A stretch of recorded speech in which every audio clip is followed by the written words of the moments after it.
സുവിശേഷം 6 മതി. നമുക്ക് പ്രാർത്ഥിക്കാൻ. നല്ല പിതാവേ, വീണ്ടും ഞങ്ങളെ പാതപടത്തിലാണ് സംസാരിക്കും. ദൈവശബ്ദം ഞങ്ങളെ കേൾപ്പിക്കും. യേശുക്രിസ്തുവിൻ നാമത്തിൽ തന്നെ. സുവിശേഷം ആദ്യം എഴുതപ്പെട്ടതും ഏറ്റവും ചെറുതും മർക്കോസിന്റെ സുവിശേഷമാണ്. മർക്കോസിന്റെ സുവിശേഷത്തിന്റെ പ്രമേയം എന്ന് പറയുന്നത് ദൈവം ഏകനാണ്. ലോകത്തിന് ലഭിച്ച ഏറ്റവും വലിയ വെളിപ്പാട് ദൈവത്തിനായ ക്രിസ്തു എന്നുള്ളതാണ്. നമ്മൾ ഇന്ന് പകലും വചനം കേൾക്കുമ്പോൾ നമ്മുടെ ആവേശത്തം നിറയേണ്ട കാര്യം എന്നറിയാമോ? നമ്മൾ സേവിക്കുന്ന ദൈവം 300 ദൈവങ്ങളിൽ ഒരുവനല്ല, ഒറ്റ ദൈവം. ആ ദൈവത്തെ കാണാൻ നമുക്ക് ലഭിച്ച ഭാഗ്യം എത്രയോ വലിയ പദവിയാണ്. കർത്താവായ യേശുക്രിസ്തു ഈ ഭൂമിയിലായിരുന്നപ്പോൾ ചെയ്ത അത്ഭുതങ്ങൾ, കർത്താവിനെ കുറിച്ച് തന്നെ പ്രവാചകന്മാർ കാലഘട്ടത്തിന് മുമ്പേ പ്രവചിച്ച പ്രവചനം നിങ്ങൾക്കറിയാം. അവൻ അത്ഭുത മന്ത്രി. അപ്പൊ കർത്താവ് ചെയ്ത പരശുശ്രൂഷ ചെയ്ത അത്ഭുതങ്ങൾ മത്തായി രേഖപ്പെടുത്തിയ പലതും മർക്കോസ് രേഖപ്പെടുത്തിയിട്ടില്ല. മർക്കോസ് പറഞ്ഞ പലതും ലൂക്കോസ് പറഞ്ഞിട്ടില്ല.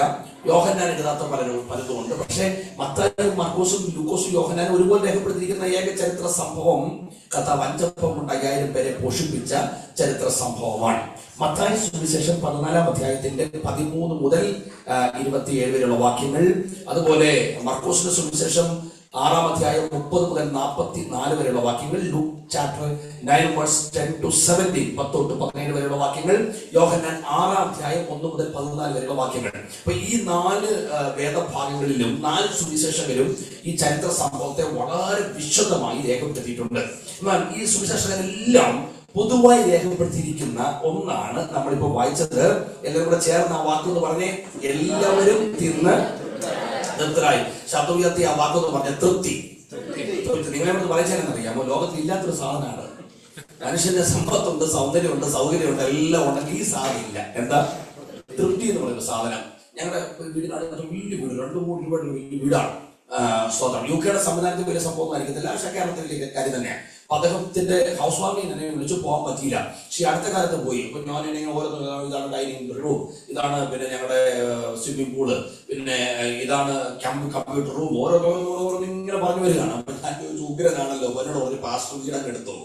സ്വസ്ഥതയും സമാധാനമില്ല. വീട് വെച്ചതേ ഉള്ളൂ, സ്വസ്ഥതയില്ല, സമാധാനമില്ല. അപ്പൊ മനുഷ്യന് തൃപ്തിയില്ല. പക്ഷെ ഈ യേശുവിന്റെ പ്രസംഗം കേൾക്കാൻ വേണ്ടി വന്ന ആളുകളെ സംബന്ധിച്ചിടത്തോളം അവര് വാഹനങ്ങളും രഥങ്ങളും ഉള്ള കാലത്ത് വന്നത് കാൽനടയായിട്ടാണ്. രാവിലെ മുതൽ വൈകുന്നേരം വരെ ഇരുന്നിട്ടും കഴിക്കാൻ അത്തിക്ക് വകയില്ലാത്ത കക്ഷികളാണ്. പക്ഷേ അവർ ഇടയിലില്ലാത്ത ആടുകളെ പോലെയാണെന്ന് കൃത്യമായി രേഖപ്പെടുത്തി വെച്ചിട്ടുണ്ട്. അപ്പൊ സാമ്പത്തിക നിലവാരമൊക്കെ മോശമായിരുന്നെങ്കിലും അവരെ കുറിച്ച് സുവിശേഷകർ എഴുതി വെച്ചവർക്ക് എന്തുണ്ടായി?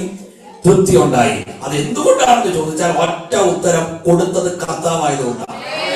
മനുഷ്യൻ തന്നാൽ പരിധിയുണ്ട്, തന്നിട്ടുണ്ടെങ്കിൽ 4 പേരോട് പറഞ്ഞിരിക്കും, ഇരട്ടിക്കിരട്ടി തിരിച്ചു പ്രതീക്ഷിക്കും. എന്നാൽ ഇനി കർത്താവ് തരുന്നത് എങ്ങനെയാണെന്ന് പറയുമ്പോൾ സന്തോഷം ഉണ്ടെങ്കിൽ ഒന്ന് പ്രതികരിച്ചേക്കണം.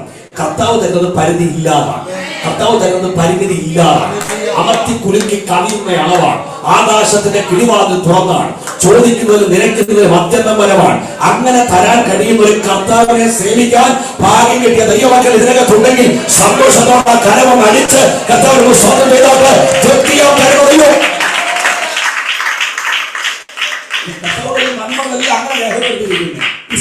ദൈവമല്ല നമ്മുടെ ദൈവം. ലൂക്കോസ് 11:13 അങ്ങനെ ദോഷികളായി അറിയാവുന്ന വാക്യാണ്. ദോഷികളായ നിങ്ങൾ നിങ്ങളുടെ മക്കൾക്ക് നല്ല ദാനങ്ങളെ കൊടുക്കാൻ അറിയുന്നെങ്കിൽ സ്വർഗ്ഗസ്ഥനായ പിതാവ് തന്നോട് യാചിക്കുന്നവർക്ക് പരിശുദ്ധാത്മാവിനെ ആ വാക്ക് എത്രയധികം നൽകി. കാർമിക ദൈവമക്കൾ എന്ന് വിളിക്കപ്പെടാൻ പിതാവ് നമുക്ക് എത്ര വലിയ. നിന്റെ വായി വിസ്താരത്തെ തുറക്കാൻ ഞാൻ അതിനെ നിറയ്ക്കും. എന്റെ പ്രിയപ്പെട്ടവരെ, ഇങ്ങനെ തരാൻ കഴിയുന്നവർ കർത്താവ് മാത്രമേ ഉള്ളൂ. ദൈവത്തിന് സ്തോത്രം. അപ്പം കർത്താവിന്റെ സന്നിധിയിൽ കടന്നു വന്ന ഈ ആൾക്കാരെ സംബന്ധിച്ചിടത്തോളം എന്റെ മനസ്സിൽ വന്നൊരു അത്ഭുതം ഞാൻ പറയാം. രാവിലെ മുതൽ വൈകുന്നേരം വരെ വന്നിരുന്നിട്ടും വിശപ്പുമില്ല, ദാഹമില്ല, ക്ഷീണമില്ല, ഒന്നുമില്ല. നിങ്ങൾക്ക് വിശന്ന് തുടങ്ങി. ഞാൻ ചൊല്ലി ചാപ്പാടടിച്ച്. എന്നാലും നിങ്ങൾ വന്ന് ഇരിക്കുന്നല്ലോ, അതൊരു സന്തോഷം. പക്ഷെ ഇങ്ങനെ ഇരിക്കുന്ന കാണുമ്പോൾ ഈ യേശുവിന്റെ പ്രസംഗം കേൾക്കാൻ വേണ്ടി രാവിലെ മുതൽ വൈകുന്നേരം വരെ വന്നിട്ടും വിശപ്പുമില്ല, ദാഹമില്ല. നിങ്ങൾ നല്ല ഗോൾഡൻ വിശ്വാസികളാണ്. ഞങ്ങളുടെ നാട്ടിലൊക്കെ ആണല്ലോ 12 വരെ സഭായോഗം, 12 കഴിയുമ്പോൾ വാച്ചൊക്കെ പൊക്കും. പിന്നെ കൊച്ചുങ്ങളെ നുള്ളി കളയ്ക്കുന്നവരുണ്ട്, പാസ്റ്ററെ പോകാൻ സമയമായി എന്ന് പറഞ്ഞ് ബൈബിളിന്റെ സിബിട്ട് കാണിക്കുന്നവരുണ്ട്. പല ഐറ്റങ്ങളും നാട്ടിലുണ്ട്. പക്ഷെ ഇവർ രാവിലെ മുതൽ വൈകുന്നേരം വരെ വന്നിട്ടും ഈ ഒരു അസ്വസ്ഥതയും പ്രകടിപ്പിക്കാത്ത കാര്യം എന്തെന്ന് മനസ്സിലായോ? ഇരുന്നത് കർത്താവിന്റെ സന്നിധിയിലാകും. ഈ ദൈവ സാന്നിധ്യത്തിന്റെ വാല്യൂ എന്ന് പറഞ്ഞാൽ പറഞ്ഞറിയിക്കുന്ന ഒരു ദൈവത്തിന് സ്തോത്രം. ഞങ്ങളുടെ നാട്ടിലെ ഒരു പുതിയൊരു വിശ്വാസം സൗദി അറേബ്യയില വെച്ച വിശ്വാസത്തിൽ വന്നേ. പക്ഷെ ഞാൻ അദ്ദേഹത്തെ വിളിക്കാൻ വേണ്ടി അദ്ദേഹത്തിന് വീട്ടിൽ പോവാ. അയ്യോ, ഞാൻ ഇപ്പോഴും ആ രംഗം മറക്കത്തില്ല. എന്റെ കാർ പുറത്തിട്ടിട്ട് ഇദ്ദേഹം വരാൻ വേണ്ടി ഞാൻ വെയിറ്റ് ചെയ്യുമ്പോ ബൈബിള് നെഞ്ചത്തോട്ട് വെച്ചോണ്ട് ഈ മനുഷ്യൻ ഇറങ്ങി വരിക. അപ്പൊ തൊട്ടപ്പുറത്ത് ഭാര്യ നിന്ന് നല്ല അസമയം പിടിക്കുകയാണ്. പിള്ളേരപ്പുറത്ത് നീ മനുഷ്യനെ പ്രാഗ് കാണും. ഞാൻ തിരിച്ചൊന്നും പ്രതികരിക്കാതെ ചിരിച്ചോണ്ട് വന്ന അദ്ദേഹം കാറിൽ വീണു. ഞാൻ എന്റെ കാര്യം ഞാൻ പറയാം, അദ്ദേഹത്തിന്റെ കാര്യം എനിക്ക് അറിയത്തില്ല. ഞാൻ പേടിച്ചു. എന്നെ അവർ ഒന്നും പറഞ്ഞില്ല, പക്ഷെ എന്റെ മനസ്സിന് ഭയമായി. വാഹനം മുമ്പോട്ട് പോകുന്ന സമയത്ത് ഞാൻ ഇദ്ദേഹത്തോട് ചോദിച്ചാൽ നമ്മുടെ പേര് സമുദായ പരമ്പരത്തില്ല. ഞാൻ ചോദിച്ചാ വീട്ടിൽ ഒരു സ്വസ്ഥതയില്ലല്ലേ? അദ്ദേഹം പറഞ്ഞു, എന്നാ പറയാനാ പാസ്റ്ററെ, 3 വർഷമായി ഞാൻ വിശ്വാസത്തിൽ വന്നിട്ട് സൗദി അറേബ്യ വെച്ച് വന്നയാണ്. അത് കഴിഞ്ഞിട്ട് ഭാര്യ മര്യാദയ്ക്ക് ഒരു ആഹാരം തന്നിട്ടില്ല, പിള്ളേരും മിണ്ടാറില്ല. ഇദ്ദേഹത്തിന്റെ കഥ വിഷമങ്ങൾ ഇങ്ങനെ പറഞ്ഞുകൊണ്ടിരിക്കുന്നതിന്റെ ഇടയില് ഞാൻ തിരിച്ച് ഒരു പാഷമത്തെ അങ്ങനെ പറയാൻ പാടില്ല എങ്കിൽ എന്റെ ഒരു മനസ്സമാനത്തെ ഞാൻ പറഞ്ഞു, ഇത്രയ്ക്കൊരു പ്രശ്നമാണെങ്കിൽ വീട്ടിലങ്ങ് ഇരിക്കേ. പിന്നെ അവരും കൂടെ വിശ്വാസത്തിൽ വരാൻ നമുക്ക് പ്രാർത്ഥിക്കാം. എല്ലാവരും ഒരുമിച്ച് വാ. ഞാൻ രാവിലെ ഡച്ചിന്റെ കാര്യം പറഞ്ഞ പോലെ പറഞ്ഞു തീരുന്നതിന് മുമ്പ് എന്നോട് പറയാണ്, പാസ്റ്റർ എന്തോ ഈ പറയുന്നേ, ഇനി ഭാര്യ മിണ്ടിയില്ലെങ്കിലും പിള്ളേര് മിണ്ടിയില്ലെങ്കിലും നിങ്ങളുടെ കൂടെ വന്നിരുന്ന കൈയടിച്ച് ആരാധിക്കുമ്പോഴേ ഞാൻ അനുഭവിക്കുന്ന ഒരു സന്തോഷം ഉണ്ടല്ലോ, അതെന്റെ വീട്ടിൽ കിട്ടുമോ? അപ്പൊ ഞാൻ ചിന്തിക്കായിരുന്നു, ഭാര്യ മിണ്ടാതിരിക്കുമ്പോഴും പിള്ളേര് പ്രാകുമ്പോഴും എന്റെ പ്രിയപ്പെട്ടവരെ ആ മനുഷ്യൻ ചിരിക്കാൻ പ്രേരിപ്പിക്കുന്ന ഘടകം എന്നാൻ ചോദിച്ചാൽ അവിടെ വ്യാപരിച്ച ദൈവസാന്നിധ്യം. ഇന്ന് വൈകിട്ട് വരെ ഇവിടെ ഇരിക്കുകയാണ്. എല്ലാം മറന്നിട്ടിരിക്കുന്ന കാര്യം എന്ന് അറിയാമോ? നമ്മുടെ ചർച്ചകത്ത് ദൈവസാന്നിധ്യം ഉള്ളതുകൊണ്ടാണ്. അതുകൊണ്ട് നെഞ്ചുപൊട്ടി പ്രാർത്ഥിച്ചോണം, കർത്താവ് എന്തെല്ലാം നഷ്ടമായാലും ഞങ്ങളുടെ യോഗകൾക്കകത്ത് ദൈവസാന്നിധ്യം നഷ്ടമാകരുത്.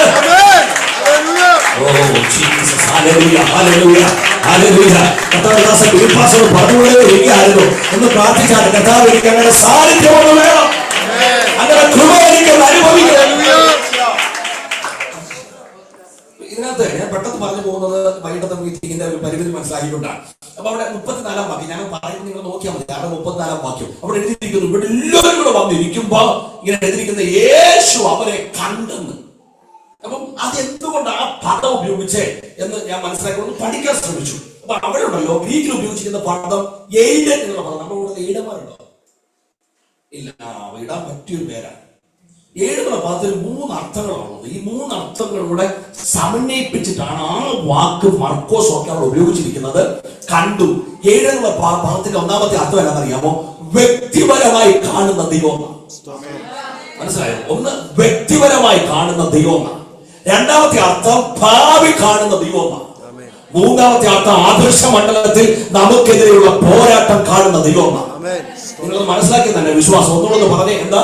വ്യക്തിപരമായി കാണുന്ന ഒരു ദൈവം, ഭാവി കാണുന്ന ഒരു ദൈവം, ആദർശ മണ്ഡലത്തിൽ നമുക്കെതിരെയുള്ള പോരാട്ടം കാണുന്ന ഒരു ദൈവം. അപ്പൊ ഞാനിത് ഓരോന്നും പഠിച്ചപ്പോഴുണ്ടല്ലോ എന്റെ മനസ്സിനത് ഭയങ്കര സന്തോഷമുണ്ട്. ഞാൻ ചിന്തിച്ചു, സത്യം പറഞ്ഞാൽ 5000 പുരുഷന്മാരും പിന്നെ സഹോദരിമാരും കുഞ്ഞുങ്ങളും എല്ലാം കൊണ്ട് 10-15,000 പേര് കാണും. ഈ 15,000 പേർക്ക് തൃപ്തി ഉണ്ടായെന്ന് പറയുന്നത് ഒരു അത്ഭുതമല്ലേ? അല്ലേ? ആണല്ലേ? ഇപ്പൊ ഇവിടെ 10-40 പേര് മാക്സിമം ഉണ്ടാവും, അല്ലെങ്കിൽ 50 പേരുണ്ടെന്ന് വെച്ചോ. ഈ 50 പേർക്ക് തൃപ്തി വരുമോ? 2 പേരെങ്കിലും കുറ്റം പറയും. അത് ഏത് യോഗമായാലും പറയും, കല്യാണമായാലും പറയും, എന്ത് പരിപാടിക്ക് നമ്മൾ എന്ത് ചെയ്യും? ആരെങ്കിലുമൊക്കെ കുറ്റം പറയുന്നത് കാണും. പക്ഷെ എല്ലാവർക്കും തൃപ്തി വന്നത് എന്തുകൊണ്ടാണെന്ന് ഞാൻ ചിന്തിച്ചപ്പോൾ ഒരു ഉത്തരം എനിക്ക് കിട്ടിയത്, വന്നിരിക്കുന്ന എല്ലാത്തിനെയും കർത്താവ് അറിയും. അതൊരു സന്തോഷമല്ലേ? ഇവിടെ ഇരിക്കുന്ന നിങ്ങളെ എല്ലാരെയും ഒന്നും പാസ്റ്റർ കണ്ടിട്ടില്ല, ഞാനും കണ്ടിട്ടില്ല, നിങ്ങളുടെ ആവശ്യങ്ങൾ ഞങ്ങൾ കണ്ടിട്ടില്ല. പക്ഷെ ഇവിടെ ഇരിക്കുന്ന സകല ആൾക്കാരെയും വ്യക്തിപരമായി അറിയുന്ന ഒരു ദൈവം. ദൈവത്തിന് സോദരം. ഇപ്പം ഒരു തെരഞ്ഞെടുപ്പ് കഴിഞ്ഞു, എനിക്ക് നടന്ന ദിവസങ്ങൾ റിസൾട്ട് വരികയാണ്. കേരളത്തിലൊക്കെ റിസൾട്ട് വരിക. ഞാൻ ഈ ഇലക്ഷനിലെല്ലാം എനിക്ക് വലിയ കോമഡി ആയിട്ട് തോന്നിയിട്ടുള്ള കാര്യം എന്താണെന്ന് അറിയാമോ? ഇവരെല്ലാം ഇലക്ഷൻ നിൽക്കുമ്പോൾ ഇങ്ങനെ വഴിയിൽ കൂടെ പറഞ്ഞുകൊണ്ട് പോകും, നിങ്ങളെ അറിയുന്ന നിങ്ങളുടെ സ്ഥാനാർത്ഥി. കേട്ടുണ്ടോ? സത്യം പറഞ്ഞാൽ നമുക്ക് എവിടെ അറിയാമോ? നമ്മളെവിടെ അറിഞ്ഞ വോട്ട് കൊടുക്കുവോ? ഇല്ല. ഞങ്ങൾ കൊട്ടാരക്കരക്കാരാണ്. ഞങ്ങളുടെ നാട്ടിൽ വലിയ നേതാവുണ്ടായിരുന്നു, മഹാരാഷ്ട്ര സാർ മരിച്ചു. ഈ സാറുണ്ടല്ലോ, ഇതിനെ കുറിച്ച് എന്നോട് ഞാൻ പലയിടത്തും പോകുമ്പോൾ ആൾക്കാർക്കരോട് പറഞ്ഞിട്ടുണ്ട്, യോ സാറ് ഞങ്ങളോട് എന്നാ ബന്ധമെന്ന് അറിയാം, ഞങ്ങളോട് ഭയങ്കര ബന്ധമാണ്. പിന്നെ മനസ്സിലായത് ഈ ആൾക്കാർ തെറ്റിദ്ധരിച്ച് വെച്ചിരിക്കുകയാണ്. ഞങ്ങളുടെ കൊച്ചു കവലയാണ്. ഇപ്പൊ ഇവിടെ സാറ് ഇലക്ഷന്റെ സമയത്ത് പ്രസംഗിക്കാൻ വരും, ഇലക്ഷൻ കമ്പനി വരും. അപ്പം 2 കട അവിടെ ആകെ ഉണ്ട്. ചെറിയ ജംഗ്ഷനാണ്. ഒരു കട, ഒരു സോമൻ പിള്ളയാണ്, അദ്ദേഹം പിള്ളച്ചനാണ്. തൊട്ടപ്പുറത്ത് നമ്മുടെ ഒരു സഹോദരനുണ്ട്, അദ്ദേഹം ബാബു എന്ന് അദ്ദേഹത്തിന്റെ പേര്. ഇവർ രണ്ടുപേരും അപ്പുറത്ത് കച്ചവടം ചെയ്യുന്നവരാണ്. അപ്പം ഒരാളുടെ ചായ കച്ചവടം നടന്നു, ഈ സോമൻ പിള്ള അവിടെ പലചരക്ക് കച്ചവടം നടന്നു. അപ്പം ഇദ്ദേഹം പ്രസംഗിക്ക് വേണ്ടിയിട്ട് പറയും, എൻ്റെ സുഹൃത്ത് നമ്മുടെ ബാബു ചായ, അദ്ദേഹത്തിന് നല്ല രീതിയിൽ ചായക്ക് ഒരു പഞ്ചസാരക്ക് ഇട്ട് കൊടുക്കണമെന്ന് ആഗ്രഹമുണ്ട്, പക്ഷെ പഞ്ചസാരക്ക് വില കൂടി. ഈ ബാബു ചാന് ഭയങ്കര സന്തോഷം. അയ്യോ, ഒരു ബന്ധവും ഇല്ലാത്ത എന്നെ ബാലകൃഷ്ണ സാറിന് അറിയാം. സമ്പന്നം മനസ്സിലായോ? ഇദ്ദേഹം വന്നിരിക്കുമ്പോൾ പഞ്ചായത്ത് പ്രസിഡന്റ് ആരെങ്കിലും കയ്യെടുത്താൽ ചോദിക്കും, ആ കച്ചവടം ചെയ്യുന്നവരുടെ പേരെത്തുവാ. ഇപ്പം പറയുന്നത് ബാബു എന്നാണ് ചായ കച്ചവടം നടത്തുന്ന ആടെ പേര്. ഇപ്പോഴത്തെ പലരും നടത്തുന്ന ഇന്ന പേര്. ഇതും കൊണ്ടാണ് ഈ പുള്ളി കയറുന്നത്. കയറുമ്പോ 2 അടി. അപ്പം ബാബുച്ചാന്റെ സന്തോഷം, സോമപിള്ളിക്ക് സന്തോഷം. വരുന്നവരോടെല്ലാം പറയും, എന്റെ സുഹൃത്താണ് ബാലകൃഷ്ണ സാറ്, എല്ലാവർക്കും വോട്ട് കിട്ടും. അപ്പൊ ഈ ബാലകൃഷ്ണ സാറിന് ഇവരെ ഒട്ടും അറിയത്തുമില്ല, ഇവർക്ക് തിരിച്ചും അറിയത്തില്ല. പക്ഷെ വോട്ട് കിട്ടാനുള്ള പരിപാടി മാത്രമാണ്. പക്ഷെ എന്റെ യേശുവിനെ കുറിച്ച് ഞാനൊന്ന് പറയട്ടെ. നതനയേൽ എന്ന് പറഞ്ഞൊരു മനുഷ്യനെ ദൂരെ നിന്ന് വരുന്ന കണ്ടപ്പോ അവൻ വിചാരിച്ചു, അടുത്ത് വരുമ്പോ ചോദിക്കും, നിന്റെ പേരെന്നാടാ, നിന്റെ അപ്പന്റെ പേരെന്നാടാ, നിന്റെ ഐഡന്റിറ്റി പറയടാ. ഒന്നും ചോദിച്ചില്ല. വന്നപ്പോഴേ പറഞ്ഞു, നീ അത്തിയുടെ കീഴിൽ ഇരിക്കുമ്പോ ഞാൻ നിന്നെ കണ്ടു. ഇന്ന് കുഞ്ഞുങ്ങൾക്ക് ക്ലാസ് എടുത്തപ്പോ ഞാൻ പറഞ്ഞല്ലോ, സക്കാരി ഉണ്ടല്ലോ, അത് കാട്ടത്തിയുടെ മേലിൽ എന്നെ കാണണ്ടെന്ന് പറഞ്ഞ് കയറിയിരുന്നതാ. പക്ഷെ വഴി കൂടെ പോയപ്പോ അവിടെ ചെന്നിട്ട് അവന്റെ അപ്പനും അമ്മയും ഇട്ട പേര് വിളിച്ചിട്ട്, ഇന്ന് നിന്റെ വീട്ടിൽ ഞാൻ പാർക്കേണ്ടതാകുമെന്ന് പറഞ്ഞ് അറിയുന്ന ഒരു ദൈവം നമുക്കുണ്ടെന്ന് കേൾക്കുമ്പോ സന്തോഷമാകത്തുള്ള പ്രിയപ്പെട്ടവരുണ്ടെങ്കിൽ അവർക്കാണ് ദൈവത്തിന് സ്വന്തം. അങ്ങനെയാണെങ്കിൽ ഈ അവസാന സംഗമത്തില്, ഈ ആത്മീക മീറ്റിംഗ് ഞാനൊന്ന് പറഞ്ഞോട്ടെ. നിങ്ങളുടെ വിഷയങ്ങൾ എനിക്ക് അറിയില്ല, നിങ്ങളുടെ വേദനകൾ എനിക്ക് അറിയത്തില്ല, നിങ്ങൾ കടന്നു പോകുന്ന പ്രതിസന്ധികൾ എനിക്ക് അറിയത്തില്ല. ദൈവം വിളിച്ചു പറയാം, സകല വിഷയങ്ങളെയും ഒപ്പാൻ കഴിവുള്ള ദൈവം ഇന്ന് പകരം നമുക്ക് വേണ്ടി ജീവിക്കുന്നു. ആ സന്തോഷമുള്ള കരവോട് അടിച്ച്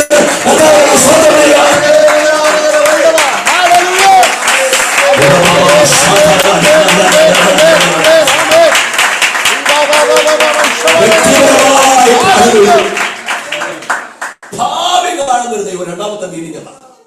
നാളെ സഭായോഗമുണ്ട്. നാളെ സഭായോഗത്തിന് 100% ഞാൻ വരുമെന്ന് ഉറപ്പുള്ള കൈവക്കി. ധൈര്യമാണ്, ഭയങ്കര ധൈര്യം. 1, 2, 3 പേർ അവിടെ കൈവക്കി. ഇവര് കൈവക്കിയത് നിസ്സഹരണം കൊണ്ടല്ല, അവർക്ക് നാളെ ഉറപ്പില്ല ജീവനോടെ കാണുമെന്ന്. അതുകൊണ്ടാണ് ഇപ്പൊ പ്രസംഗം ഞാൻ മുഴുമിക്കുന്ന ഉറപ്പടിക്കണ്ട. ഇല്ല, ഞങ്ങളാരും കൈവക്കത്തിന്റെ കാര്യം അതാ. അവര് പൊക്കിയത് സന്തോഷം കൊണ്ടാണ്. നാളെ ഞാൻ വരും പാസ്റ്ററെ, അവരെ കുഴപ്പമൊന്നുമില്ല, നല്ല കാര്യമാണ്. പക്ഷെ നാളത്തെ കാര്യത്തെ കുറിച്ച് നമുക്ക് ആശങ്കകളൊന്നുമില്ല. ഉണ്ടോ? ഇല്ല. മരിക്കോ? ഇതൊന്നും നമുക്ക് ആശങ്കയില്ല. കാര്യം നമുക്കറിയാം, നാളെ ഞാൻ കാണുന്നില്ല, പക്ഷെ എന്റെ നാളെയെ കാണുന്നൊരു ദൈവം എനിക്ക് അതില്ലേ നമ്മൾ ജീവിക്കുന്നേ. എന്റെ പ്രിയപ്പെട്ടവരെ, ഞാൻ എന്റെ പപ്പയുടെ അനുഭവം ഇന്നലെ 1-2 കാര്യങ്ങൾ ഞാൻ പറഞ്ഞിരുന്നു. ഞങ്ങൾ വിശ്വാസത്തിലേക്ക് ഇറങ്ങി വന്നത് തന്നെ കർത്താവ് ഒരുപാട് ദർശനങ്ങളെ കാണിച്ചിട്ടാണ്. കർത്താവിന്റെ വേലയ്ക്ക് വേണ്ടി കർത്താവ് പിടിച്ചടക്കുകയായിരുന്നു. അപ്പം ജോലിയെല്ലാം രാജിവെച്ച് നാട്ടിൽ വന്നു കഴിഞ്ഞപ്പോഴത്തേക്ക് പപ്പയുടെ സഹോദരന്മാരും എല്ലാവരും വിശ്വാസമൊന്നുമില്ല, സമുദായത്തിലാണ്. അപ്പൊ ഇവരെല്ലാം കൂടെ ചുറ്റും കൂടി നിന്നിട്ട് പപ്പയെ ശകാരിക്കുക, ഈ ജോലി കളഞ്ഞതിനും ഇതിനെല്ലാം. പക്ഷെ പപ്പ ഇവരോട് തിരിച്ചു പറയുന്നത് മുഴുവനും കർത്താവ് കാണിച്ച ദർശനങ്ങളാണ്. അപ്പൊ ഇതും കൂടെ കേൾക്കുമ്പോൾ ഇവരെ സംബന്ധിച്ചിടത്തോളം ഇവർക്ക് കർത്താവ് എന്താണെന്ന് പോലും അറിയില്ല. അവരോട് ദർശനം പറഞ്ഞാൽ അവർ വിശ്വസിക്കുക. നിങ്ങൾ ചിന്തിച്ചാൽ മതി, നിങ്ങളോട് ദൈവം പറഞ്ഞിട്ടുള്ള വാഗ്ദത്തങ്ങളും ദർശനങ്ങളും ഒക്കെ നമ്മൾ ഓർക്കുമ്പോൾ തന്നെ തമാശയായിട്ട് തോന്നില്ലേ? ചില വാഗ്ദത്തങ്ങളൊക്കെ തോന്നാറുണ്ട്. കാര്യം അതുപോലെ ചിന്തിക്കുന്നതിനും അപ്പുറം ആ കർത്താവ് നമുക്ക് നൽകുന്ന പ്രോമിസ്. അപ്പൊ ഇത് പറയുമ്പോഴത്തേക്ക് ഇവർക്ക് ഇത് മനസ്സിലാവില്ല. അപ്പം ഇതുകൂടെ കേൾക്കുമ്പോൾ ഇവർ പിന്നെ ശകാരിക്കും. അത് കഴിഞ്ഞിട്ട് പപ്പ വീട്ടിലോട്ട് കയറി വരുമ്പോൾ, അന്ന് എന്റെ പെങ്ങൾ വളരെ കുഞ്ഞാണ്, ഞാനും പിന്നെ ഞാൻ അത്യാവശ്യം വളർന്നിട്ടുണ്ട്. അപ്പൊ ഞാനും എന്റെ മമ്മിയും കൂടെ പപ്പയുടെ അടുത്ത് നിന്ന് പറയും, പപ്പയ്ക്ക് വേറെ പണിയൊന്നുമില്ലേ, പപ്പ എന്തിനാ ഇവരോട് ഇതൊക്കെ പറയാൻ പോകുന്നത്? അപ്പൊ പപ്പ പറയുന്നൊരു കാര്യം, മോനെ പ്രസംഗിച്ചാൽ ഇവർ കേൾക്കില്ല, പിന്നെ ദർശനം എങ്കിലും നടക്കാനുള്ളതാണ്, നടക്കുമ്പോഴെങ്കിലും ഇവർക്ക് മനസ്സിലാവും വിളിച്ച ദൈവം വിശ്വസ്തനാണ്. പക്ഷെ നമ്മൾ പറയാറുണ്ട് ദർശനത്തിന് അതൊരു വല്ലാത്ത അവധിയാണ്. ആ അവധി നമ്മളെ ദൈവത്തെ കറക്കും. അപ്പൊ നമ്മൾ എന്തുകൊണ്ടാന്ന് പല പ്രാവശ്യം ചോദിക്കും. ആ സമയത്ത് കർത്താവ് ഒന്നും പറയത്തുമില്ല. പക്ഷെ ഒരു കാര്യം ഞാൻ പറയാം, ദർശനം ദൈവം തന്നിട്ടുണ്ടെങ്കിൽ നടപ്പാക്കിയിരിക്കും. പക്ഷെ ഞങ്ങളുടെ ജീവിതം ആ അവധിക്കാലം എന്ന് പറഞ്ഞാൽ വല്ലാത്ത കാലമായിരുന്നു. അങ്ങനെ ഇരിക്കുന്ന സമയത്ത് തന്നെ പപ്പയ്ക്ക് ഒരു വലിയ ആക്സിഡന്റ് 2014 അത് ഈ കൊള്ളക്കാരാണ് ആ നാട്ടിൽ അവർ അടിച്ചത്, കൂടെ ഒരു സാധനം വെച്ച് തലയിൽ അടിച്ചത്. അപ്പൊ അങ്ങനെ ബ്ലഡ് വൊമിറ്റ് ചെയ്ത് റോഡിൽ കിടക്കുന്ന കാഴ്ച കണ്ടാണ് എടുത്തുകൊണ്ട് 8 ഹോസ്പിറ്റലിൽ തടഞ്ഞിട്ട് അവസാനം സിലിഗുരി എന്ന് പറഞ്ഞ ഹോസ്പിറ്റലിൽ കൊടുത്ത് അഡ്മിറ്റ് ചെയ്തിരിക്കുകയാണ്. അപ്പം ഞാനന്ന് ബാംഗ്ലൂരിൽ SMC പഠിച്ചുകൊണ്ടിരിക്കുക. എന്നോട് പറഞ്ഞു പെട്ടെന്ന് ചെല്ലാൻ പറഞ്ഞു. ഡോക്ടർ ക്യാബിലേക്ക് വിളിച്ചിട്ട് പറഞ്ഞു, മോനെ സിറ്റുവേഷൻ ഇതാണ്, സെറിബ്രൽ എന്നുള്ള പാർട്ട് പൊട്ടിയിട്ടുണ്ട്, ബ്ലീഡിംഗ് ആണ്, പ്രശ്നമാണ്. എങ്കിലും ഞങ്ങൾ ശ്രമിച്ചുകൊണ്ടിരിക്കുക. പക്ഷെ എനിക്ക് അല്പം കൂടെ അവിശ്വാസമില്ല. നമ്മൾ പറയാറുണ്ട് വാഗ്ദത്തം ചെയ്ത ദൈവം വിശ്വസ്തൻ. അപ്പൊ വാഗ്ദത്തത്തിന്റെ 100%, 30% പോലും ഇതുവരെ നടന്നിട്ടില്ല. അപ്പൊ അതുകൊണ്ട് എനിക്ക് ഉറപ്പാണ് വാഗ്ദത്തം നിറവേറ്റാതെ ദൈവം വിളിക്കില്ല. പക്ഷെ എന്റെ വിശ്വാസം മുഴുവൻ പോയി.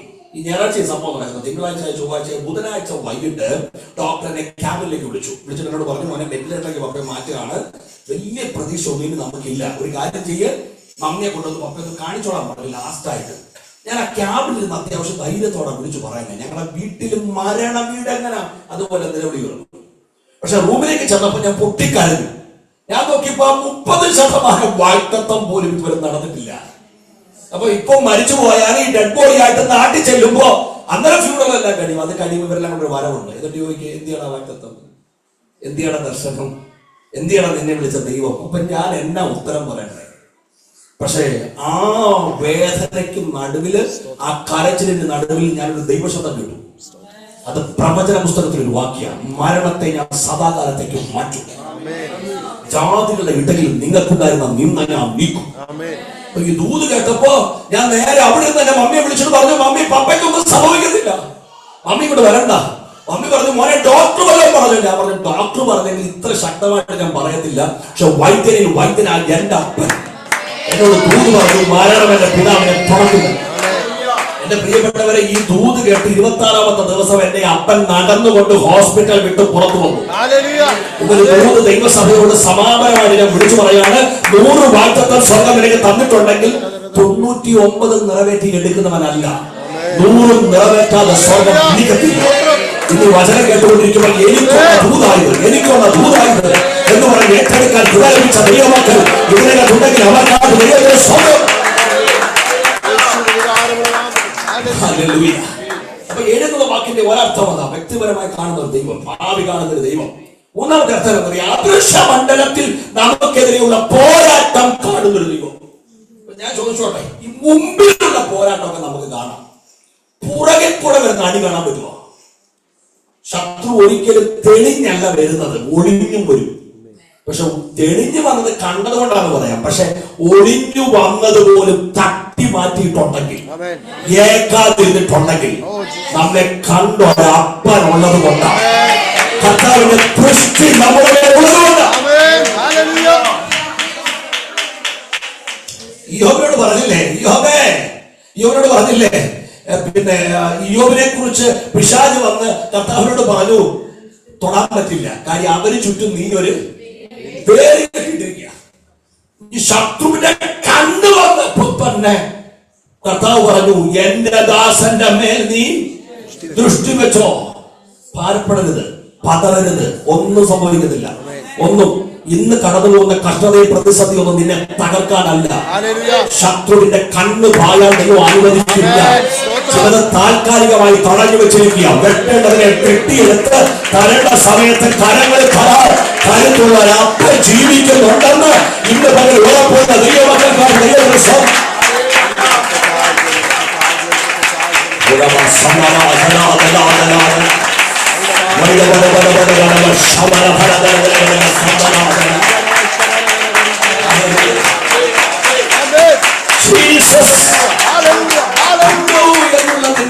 എന്നുള്ളതിന്റെ 3 മീനിങ് ഞാൻ പറഞ്ഞു.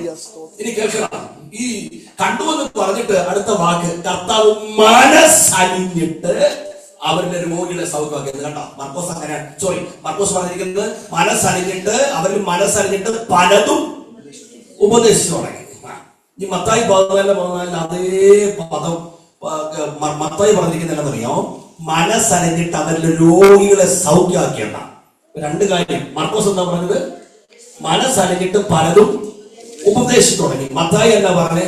മനസ്സലിഞ്ഞിട്ട് അവരുടെ രോഗികളെ സൗഖ്യമാക്കി. അപ്പൊ 2 പേരും ഒരേ പദം ഉപയോഗിച്ചു. എന്താ ആ പദം? കുറച്ച് പറഞ്ഞേ, മനസ്സലിവ്. എന്റെ പ്രിയപ്പെട്ടവരെ, അങ്ങനെ ഒരേ ഒരു ദൈവമേ ഉള്ളൂ. നമ്മൾ പാടാറുണ്ട്, കണ്ണുനീർ കാണുമ്പോൾ മനസ്സലിയുന്ന കരുണയിൽ കണ്ണുള്ള കാരുണ്യവാരിതേ, കണ്ണുനീർ കാണുമ്പോൾ മനസ്സലിയുന്ന എന്നുള്ള പാടുന്നില്ല. മനസ്സറിയുന്നത് ദൈവമുണ്ട്. ഇപ്പൊ നിങ്ങളെ കണ്ടിട്ട് എനിക്ക് ഗതികേടൊന്നും തോന്നുന്നില്ല. മനസ്സറിയേണ്ട പരുവത്തിൽ ആരും ഒടുക്കില്ല. പക്ഷേ ഒരാൾ കൈയില്ലാതെ വരിക, ഒരാൾ തകർന്ന് കരഞ്ഞോണ്ട് കയറി വരിക. അപ്പൊ എന്തോ ഉണ്ടാവണം? എന്റെ പ്രിയപ്പെട്ടവരെ, ലോകത്തിന്റെ പ്രത്യേകത എന്താണെന്നറിയുമോ? പെർഫെക്റ്റ് അല്ലെങ്കിൽ ലോകത്തിന് മുമ്പിൽ അവൻ ഫിറ്റ് അല്ല. പക്ഷെ എന്റെ കർത്താവിന്റെ പ്രത്യേകത തകർന്ന അകത്ത് വരുന്നെങ്കിൽ അവൻ രക്ഷപ്പെട്ടു. നിങ്ങളുടെ ജീവിതത്തിൽ അനുഭവം വെച്ച് ഞാൻ ചോദിക്കുകയാണ്, ജീവിതത്തിൽ ഇന്നേ വരെ ഇതിനകത്ത് വന്നിരുന്ന് കരഞ്ഞിട്ട് രക്ഷപ്പെട്ട ആരെങ്കിലും ഒക്കെ ഇതിനകത്തുണ്ടെങ്കിൽ, കർത്താവിന്റെ മനസ്സരിന്റെ കരം അനുഭവിച്ച ആരെങ്കിലും ഒക്കെ ഇതിനകത്തുണ്ടെങ്കിൽ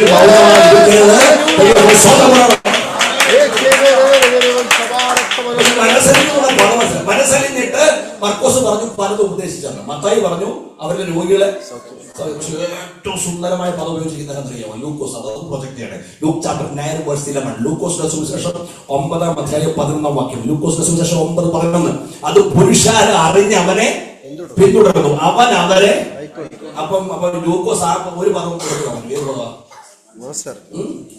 ശബ്ദം എടുത്തു പറഞ്ഞേ. മനസ്സലിഞ്ഞുള്ള പദം എടുത്തു കളഞ്ഞിട്ട് ഏത് പദം ഉപയോഗിച്ചേക്കുന്നത്? കൈക്കൊണ്ടു. അതിനകത്ത് ഒരു പരിഭാഷ ഞാൻ കണ്ടെന്നറിയാമോ? കർത്താവ് അവനെ അഡ്മിഷൻ കൊടുത്തമ്മ എന്ന് പറഞ്ഞാൽ കർത്താവ് അവന്റെ വിഷയം അങ്ങ് എടുത്തമ്മ. മനസ്സിലാകുന്ന ഭാഷ ഞാൻ പറയാം. ഇപ്പൊ ഇന്ന് നിങ്ങൾ UK കോൺഗ്രസിൽ കാണല് കേട്ടോ. എല്ലാവരും മലയാളികളല്ലേ. ഒരു 40 വർഷം മുമ്പ് നമ്മുടെ നാട്ടിലെ നമ്മുടെ വീട്ടിൽ സീരിയസ് കേസ് ഉണ്ടായാൽ നമ്മൾ നേരെ പോകുന്ന അടുത്ത ഹോസ്പിറ്റലിലോട്ടാണ്. താലൂക്ക് ഹോസ്പിറ്റലോ ജില്ലാ ഹോസ്പിറ്റലിലോട്ടൊക്കെ പോകും. പക്ഷെ അവിടെ എല്ലാം നടക്കത്തില്ല. അയ്യോ വലിയ പ്രയാസമാണ് എന്ന് പറയുമ്പോഴും നമ്മുടെ അവസാന പ്രതീക്ഷ എവിടെയായിരുന്നു? Medical college. നമ്മുടെ ചിന്ത എന്നാ? ഏറ്റവും സൂപ്പർ ഡോക്ടർ ഇരിക്കുന്ന എവിടെ? Medical college. മെഡിക്കൽ കോളേജിലെ ഡോക്ടർ നോ പറയുന്നവരെ നമുക്ക് പ്രതീക്ഷയാണ്. ഒരു ആത്മീയ തോത് ഞാൻ പറയാം. നമ്മുടെ വിഷയത്തില് നാട്ടുകാർ മുഴുവൻ പറയാൻ നോ നോ നോ. നമ്മുടെ ചുറ്റുമുള്ളവർ പറയാൻ നടക്കത്തില്ല എന്ന് പറഞ്ഞാലും നമ്മെ വിളിച്ച അപ്പൻ ഇതുവരെ നോ പറഞ്ഞിട്ടില്ലെങ്കിൽ ഇപ്പോഴും നിനക്ക് പ്രതീക്ഷിക്കും. ഇതാരണോ ദൈവാത്മാവ് തൊട്ടു പറയുന്നത് കൂടാണ്. ആ വിഷയം ഇനി സംഭവിക്കത്തില്ല, നടക്കത്തില്ലെന്ന് ലോകം മുഴുവൻ പറയുമ്പോഴും നിന്നെ വിളിച്ച നിന്റെ തമ്പുരാൻ ഇതുവരെ നോ പറഞ്ഞിട്ടില്ലെങ്കിൽ ഇപ്പോഴും പ്രതീക്ഷിക്കുക.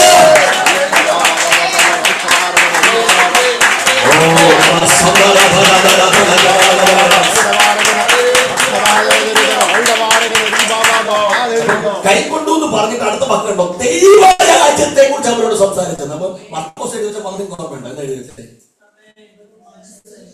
അല്ല, മർക്കോസ് പറഞ്ഞത് മനസ്സറിഞ്ഞിട്ട് പലതും. അപ്പൊ നമ്മുടെ മനസ്സിൽ എന്ത് വാരിക്കും പറഞ്ഞേ? അത് കേൾക്കാൻ നമുക്കൊരു ഗൗരവമായിട്ട് ചിന്തിക്കുകയും ചെയ്യണം. കാര്യം രാവിലെ മുതൽ വൈകുന്നേരം വരെ പിടിച്ചെത്തിയ മെസ്സേജാണ്. അപ്പൊ എന്തായിരിക്കും കാര്യം? ഇപ്പൊ നമ്മുടെ നാട്ടില് നമ്മളൊന്നും പോയിട്ടില്ല, വിളിച്ച വിശ്വാസം വരുന്നതിന് മുമ്പ് പോയിട്ടുണ്ടാവും. നാടകം നടക്കുന്ന എപ്പോഴാണെന്നറിയാം? സമയം പാതിരാത്രി, രാത്രി 12 മണി. നല്ല ആളല്ലേ? ഭയങ്കര ആളാ.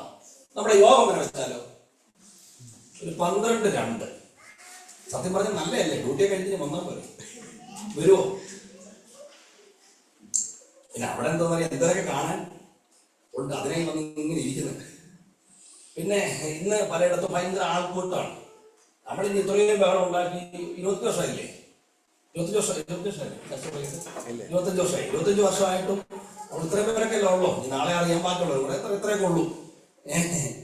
ചിലയിടത്ത് ഇതൊന്നുമല്ല ആള് 10,000, 10,000, 5,000, 4,000, 2,000 പേര്. അപ്പൊ അവിടെ എന്താ ഈ ആള് കൂടുന്നേ? ഞങ്ങളുടെ അടുത്ത് ഭയങ്കര ആൾക്കൂട്ടമുണ്ട്. അപ്പം പുറത്തൊരു ചേട്ടനുണ്ട്. ചേട്ടൻ ഇങ്ങനെ ചായ അടിക്കുന്നു. അച്ഛൻ ആ ഞായറാഴ്ച ചാകരെ. അപ്പൊ ചേട്ടൻ ഇങ്ങനെ അടിക്കുന്നതിന്റെ ഇടയിൽ വന്ന് നിൽക്കുന്നവര് വഴികൂടെ പോയവരെ വണ്ടി അവിടെ നിർത്തിയിട്ട് അങ്ങോട്ട് ചായ അടിക്കാൻ വന്നു. ഇവിടെ ഭയങ്കര ആൾക്കൂട്ടം. അപ്പൊ ഭയങ്കര യോഗം പരിപാടി കണക്കാണ്. അപ്പോൾ ഉടനെ ചോദിച്ചു, എന്തുവാ ഇവിടെ നടക്കുന്നേ?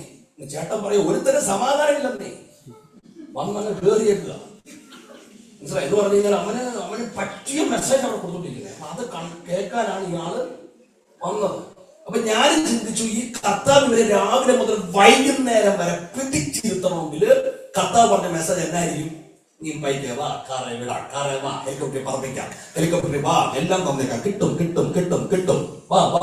എന്ന് പറഞ്ഞ ആളിനെ കെട്ടിയതാണോ ഒരു സംശയം വന്ന് അത് വ്യാഖ്യാനിക്കാതിരിക്കാൻ കൃത്യമായിട്ട് എഴുതി വെച്ചു. അവിടെ പറഞ്ഞത് തട്ടിപ്പും തരികടയല്ല, അവിടെ പറഞ്ഞത് ദൈവരാജ്യം. ദൈവരാജ്യത്തിന്റെ സന്ദേശം ഇന്നലെ രാത്രി ഞാൻ പറഞ്ഞു. ദൈവരാജ്യം സമീപിച്ചിരിക്കാല് മാനസാന്തരപ്പെടും. അപ്പൊ എന്റെ ഒരു ചിന്ത ഞാൻ പറയാം. അവിടെ പറഞ്ഞ എന്നാന്നറിയാവോ, അവിടെ ഓരോരുത്തരെയും വിവേചിക്കുക. തെറ്റിനെ തെറ്റെന്ന് പറഞ്ഞു, അശുദ്ധി അശുദ്ധി എന്ന് പറഞ്ഞു, പാപത്തെ പാപം എന്ന് പറഞ്ഞു. അത് കേട്ടപ്പോഴത്തേനും ജനം അനുതാപത്തോടെ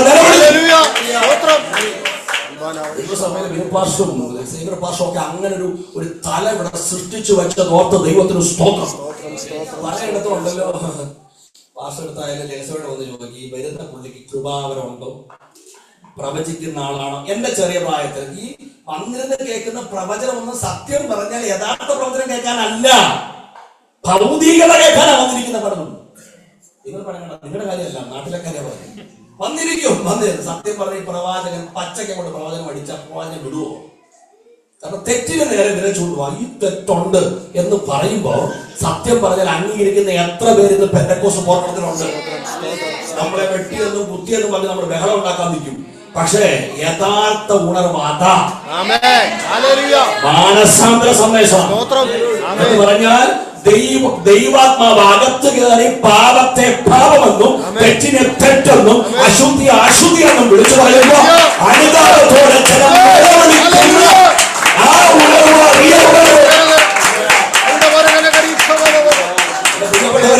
ഇന്ന് രാത്രി ഇന്ന് കേൾക്കുന്നവരോട് എല്ലാവരോടും പറയാണ്, അങ്ങനെ ഒരു കാലം പെന്തക്കോസ്തിന് ഉണ്ടായിരുന്നു. ഞാൻ പത്തനാപുരംകാരനാണ്. പത്തനാപുരത്ത് ഞങ്ങളുടെ ശാലയും ചർച്ചില് 30 വർഷം മുമ്പ് മൂക്കിപ്പൊടി അടിച്ചിട്ട് അകത്ത് കയറി വന്നിരിക്കുന്ന ഒരു സെക്രട്ടറി ഉണ്ടായിരുന്നു. പുള്ളി കാശ് ഉണ്ടായതുകൊണ്ട് പുള്ളിയോട് ആരും ഒന്നും പറയത്തില്ല. പക്ഷെ 19 വയസ്സുകൊണ്ട് പെങ്കൊച്ച് പ്രവാചക ചാടി എഴുന്നേറ്റിട്ട് മുഖത്തോട്ട് നോക്കിയിട്ട് പറഞ്ഞു, അച്ഛാ പാപം ചെയ്ത് അകത്ത് വന്നു സ്വർഗം നിന്റെ. അങ്ങനെ ഒരു കാലം പെന്തക്കോസ്തിൽ ഉണ്ടായിരുന്നു. ഇത് യുകെയുടെ മണ്ണിലാണെങ്കിലും അങ്ങനെ തമ്പുരാന്റെ നാവായിട്ട് മാറാൻ ഒരു ജനറേഷനെ ദൈവസഭ ആവശ്യമുണ്ട്.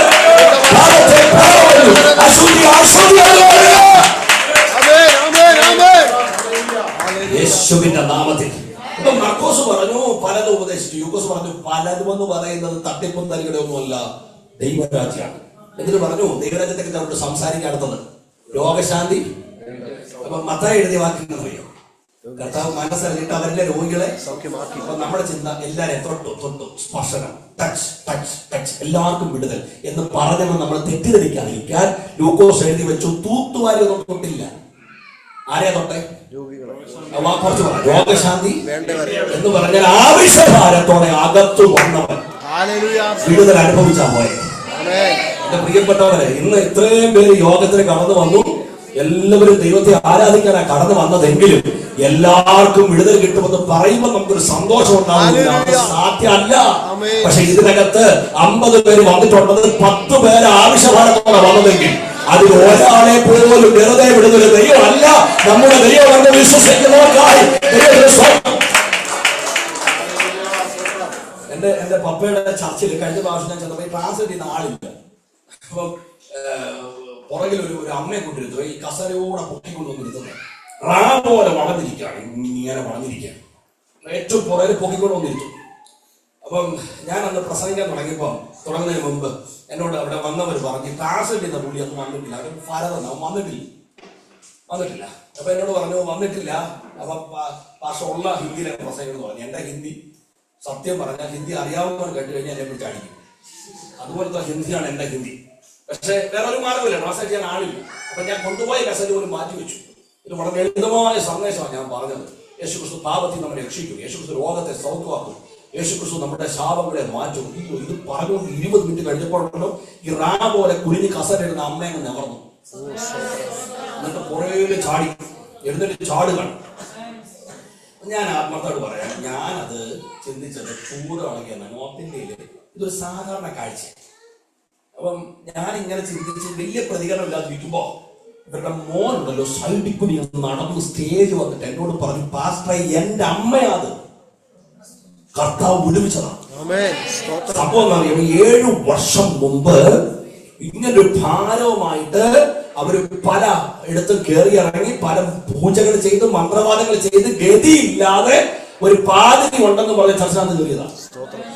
കഴിഞ്ഞ 7 വർഷമായിട്ട് അവിടെ കുത്തിയിരിക്കുക. പൊക്കെടുത്തോണ്ട് വരും, പൊക്കെടുത്തോണ്ട് പോകും. പക്ഷെ അന്നത്തെ മെസ്സേജ് ലളിതമായിട്ട് പറഞ്ഞുകൊണ്ടിരിക്കുമ്പോ ആ യേശു എന്നെ സൗഖ്യമാക്കുമെന്ന് വിശ്വസിച്ച് പ്രാർത്ഥിച്ചുകൊണ്ടിരുന്ന സമയത്ത് അവര് പറഞ്ഞൊരു കാഴ്ച കാണുക, ദൂതൻ മേളിൽ നിറങ്ങിട്ട് വെട്ടിക്കളയുന്നു. ആ സ്വാതന്ത്ര്യത്തെ അവർ ചാടിയതാണ്. ഞാൻ നോക്കുമ്പോൾ ഇവിടെ കുറച്ച് പേര് സ്വോത്രം പറഞ്ഞു, നിങ്ങളും സ്വോത്രം പറഞ്ഞു. സത്യം പറഞ്ഞ് നാട്ടിലൊന്നും പറയാൻ പറ്റത്തില്ല. നാട്ടിൽ പറഞ്ഞ തമ്മി എന്ന് പറയും, ചുമ്മാതെ. കാര്യം നാട്ടിലൊരു മൂക്കിപ്പനി മാറിയ കാലം കഴിഞ്ഞ് കണ്ടിട്ട് കാലങ്ങളായി. ചർച്ചിലെ രോഗമൊക്കെ നടക്കുന്നുണ്ട്, പക്ഷെ ഒരത്ഭുതവും ഇല്ല, ഒരടയാളവും ഇല്ല, ഒന്നുമില്ല. അവര് കണ്ടിട്ടുമില്ല. അവർ പാരമ്പര്യമൊക്കെ പറയുന്നതേ ഉള്ളൂ, പക്ഷെ കണ്ടിട്ടില്ല. നിങ്ങൾ സ്വോത്രം പറഞ്ഞ കാര്യം എനിക്ക് മനസ്സിലായി. നിങ്ങൾ ഇത് കണ്ടിട്ടുള്ളവരാണ് അല്ലേ? നിങ്ങൾ ദൈവപ്രവൃത്തി കണ്ടതാണ്, ഈ ദൈവസഭയ്ക്കകത്ത് കണ്ടതാണ്. നമ്മുടെ ചർച്ചിനകത്ത് അത്ഭുതങ്ങൾ നടക്കട്ടെ, അടയാളങ്ങൾ നടക്കട്ടെ, നടക്കട്ടെ. മാരക രോഗങ്ങളെ പോലെ സൗഖ്യമാകുന്ന അധികാരത്തിന്റെ ശുശ്രൂഷകൾ ദൈവസഭയ്ക്കകത്ത് സംഭവിക്കണമെന്ന് തുറപ്പുള്ള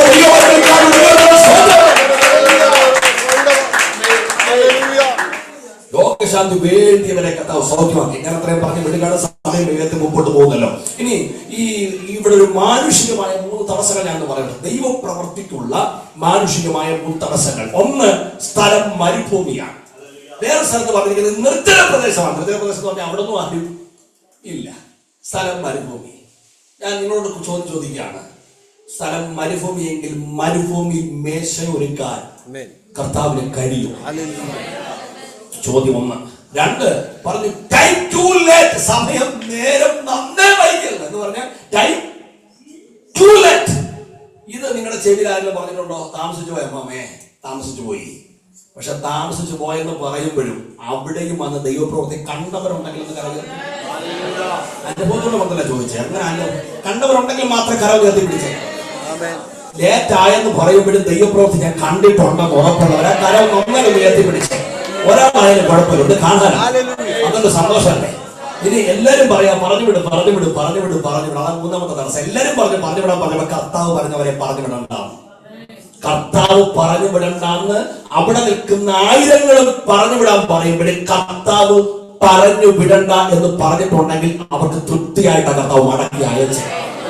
ഞാനിതൊന്നും വ്യാഖ്യാനിക്കുക. എന്റെ പ്രിയപ്പെട്ടവരെ, ഞാൻ കർത്താവിനോട് ചോദിച്ചൊരു ചോദ്യമുണ്ട്. എന്തിനാ ഈ മരുഭൂമിയിലേക്ക് വിടുന്നേ? വല്ല റിസോർട്ടിലും കൊണ്ടുവന്നാണ് ഞാൻ അനുഗ്രഹിച്ചാൽ പോരെ, എല്ലാ സമൃദ്ധമായ സ്ഥലത്ത് കൊണ്ട് അനുഗ്രഹിച്ചാൽ പോരെ. പക്ഷെ കർത്താവ് പറഞ്ഞു അല്ല. അതിന്റെ എങ്ങോട്ടാ പറഞ്ഞു വിടുന്നേ? മരുഭൂമിയിലേക്ക്. മരുഭൂമിയിലേക്ക് എന്തിനാ പറഞ്ഞു വിടുന്നത് ചോദിച്ചാൽ ലളിതമായ ഉത്തരം, മരുഭൂമിയിൽ കർത്താവിന് നമ്മളെ ഒറ്റയ്ക്ക് കിട്ടും. ഹോശയെ പറയുന്നുണ്ട്, ഞാൻ അവളെ വശീകരിച്ച് മരുഭൂമിയിൽ കൊണ്ടുപോയി അവളോട് കൃത്യമായിട്ട് സംസാരിക്കും. കാരണം മരുഭൂമി ചെന്നാലേ ദൈവത്തിന്റെ സ്പർശനം ഉള്ളൂ.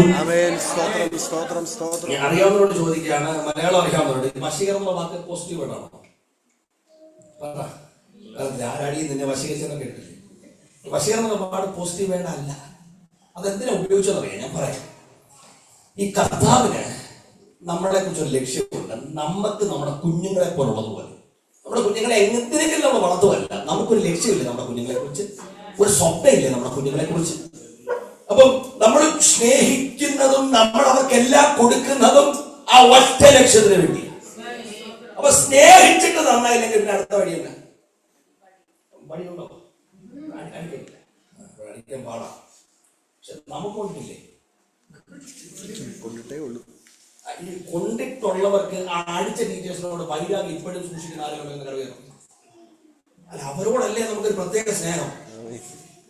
അപ്പൊ നിങ്ങൾ അങ്ങനായിരിക്കും. എനിക്ക് ഇഷ്ടം പോലെ കൊണ്ടിട്ടുണ്ട്. എനിക്ക് കുരുത്തക്കേട് വളരെ കുറവായിരുന്നു. ഇഷ്ടം പോലെ കൊണ്ടിട്ടുണ്ട്.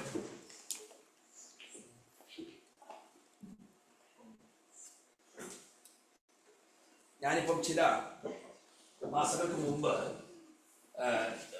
ഹൂസ്റ്റണിൽ ചെന്നപ്പോഴേ നമ്മുടെ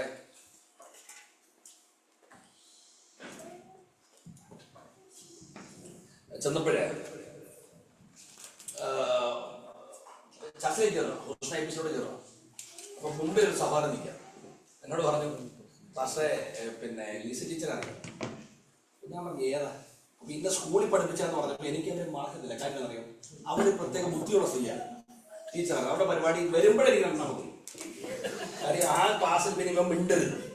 അപ്പൊ അതുകൊണ്ട് ഞാൻ മറക്കില്ല. അപ്പൊ ഞാൻ പറഞ്ഞു ഉറപ്പായിട്ട് അറിയാം. എന്നോട് പറഞ്ഞാൽ മുമ്പ് കുടത്തിന്റെ പ്രസംഗം കേൾക്കാൻ മുമ്പിൽ വന്നിരിപ്പുണ്ടോ? ഞാൻ നോക്കിയപ്പോ മുമ്പിൽ വന്നിരിപ്പുണ്ട്. പക്ഷെ എനിക്ക് കണ്ടപ്പോ കണ്ണ് നിറഞ്ഞിട്ടുണ്ട്. കാരണം നമ്മളെ ഈ സോപ്പ് ടെക്നിക്കേഷനേക്കാളും നമുക്ക് താല്പര്യവും ഇഷ്ടവും നമ്മളെ തല്ലിയവരോടാണ്. കാര്യം നമുക്കറിയാം തല്ലിയതൊന്നും കൊല്ലാനല്ല, നന്നാക്കാനാണ്. അപ്പൊ സ്നേഹിക്കും. സ്നേഹിച്ചിട്ട് നടന്നില്ലെങ്കിൽ നമ്മളെ തല്ലി നോക്കും. എന്തിനാ? എങ്ങനെയും ശരിയാകാൻ. പക്ഷേ നിങ്ങൾ ചോദിച്ച ഈ സ്നേഹിച്ചിട്ട് നന്നായില്ല, തല്ലിയിട്ട് നന്നായില്ലെങ്കിൽ നിങ്ങൾ എന്നായിരിക്കും? അപ്പനമ്മ പറ. സ്നേഹിച്ചിട്ട് നന്നായില്ല, തല്ലിയിട്ട് നന്നായില്ല, എന്തെങ്കിലും ഗിഫ്റ്റ് തരാന്ന് പറഞ്ഞാൽ സോപ്പിടോ? ഇത് രണ്ടും നടന്നില്ലല്ലോ. കൊടുത്തിട്ടും നന്നായില്ല, അടിച്ചിട്ടും നന്നായില്ല. പിന്നെ എന്ത് ചെയ്യാൻ പറ്റുന്നത്? ഞാൻ പല പേരൻസിനോട് പറഞ്ഞോണ്ട് ഭാഷ പോലെ പഴി പോട്ട് അല്ലെ എന്തോ ചെയ്യാൻ പറ്റും? കാരണം അടിക്കാൻ നിൽക്കുമ്പോ തിരിഞ്ഞാൽ വിളിക്കും അടി. അവനെ എന്തോ ചെയ്യാൻ പറ്റും? ഈ യെശയ്യാവ് പറഞ്ഞു അങ്ങനെ. യെശയ്യാവ് അതുപോലെ എഴുതി വെച്ചു, ഇനി നിങ്ങളെ അടിച്ചിട്ട് എന്ത് പ്രയോജനം? എന്ത് നിങ്ങൾ അധികം പിന്മാറത്തേ ഉള്ളൂ. പക്ഷെ ഇരമ്യാവി വന്നപ്പോഴത്തേക്ക് കുറച്ചും കൂടെ കഠിനമായി. ഇരമ്യാവിന്റെ കാലമായപ്പോഴത്തേക്ക് ദൈവജനത്തിന്റെ അവസ്ഥ എന്താണെന്ന് അറിയാമോ? അടിച്ചിട്ട് നോവുന്നില്ലെന്ന്. ഇപ്പം നേഴ്സായിട്ടൊക്കെ വർക്ക് ചെയ്യുന്നവരുണ്ട്. കാലമല്ല അനക്കമുണ്ടെന്ന് അറിയണമെങ്കിൽ എന്ത് ചെയ്യും? നുള്ളി നോക്കും, അല്ലെങ്കിൽ ഒന്ന് അടിച്ചു നോക്കും. നുള്ളിയിട്ടും തല്ലിയിട്ടും മുടസൂല് വെച്ച് കുത്തി കയറ്റിയിട്ടും കാലനക്കുന്നില്ലെങ്കിൽ നമ്മൾ പറയുന്നത് ഒരു കുഴപ്പമില്ല എന്ന് നമ്മൾ പറയുമോ? അതൊരു സൈനാണ്, മരണത്തിലേക്കുള്ള സൈനാണ് എന്റെ പ്രിയപ്പെട്ടവരെ. അപ്പം സ്നേഹിച്ചിട്ടും നന്നാകാതിരുന്നപ്പോ, അടിച്ചിട്ടും നന്നാകാതിരുന്നപ്പോ നമ്മളൊക്കെ പോന്ന വഴി പോട്ടെന്ന് വെക്കും. പക്ഷെ കർത്താവ് അത് ചെയ്തില്ല. കർത്താവ് മൂന്നാമതൊരു കയ്യിലെടുത്തു. അതിന്റെ പേരാണ് വശീകരണം. അതിന്റെ അർത്ഥം എന്താണെന്നറിയോ? ഇപ്പൊ സേവ്യർ പാസ്റ്റർ ഒരു കാര്യം എന്നെ കൊണ്ട് ചെയ്യിക്കണമെന്ന് ആഗ്രഹമുണ്ട്. പക്ഷെ ഞാൻ മനഃപൂർവ്വമായി ചെയ്യാതിരിക്കുമ്പോ എന്റെ ബുദ്ധിമണ്ഡലത്തെ അബലമാക്കിയിട്ട് എന്റെ ഹൃദയം പിടിച്ചിട്ട് തന്റെ ഇഷ്ടത്തിനനുസരിച്ച് കൊണ്ടുപോകുന്നതിന്റെ പേരാണ് വശീകരണമെങ്കിൽ നിങ്ങളുടെ അനുഭവം എനിക്ക് അറിയത്തില്ല. എന്റെ അനുഭവം ഞാൻ പറയാം. അടിച്ചിട്ട് നന്നായതല്ല, സ്നേഹിച്ചിട്ട് നന്നായതല്ല, വശീകരിച്ച് കൊണ്ടുവന്ന് ഈ വചനമെടുക്കാൻ കർത്താവിനെ പ്രാപ്തമാക്കിയതാണ്.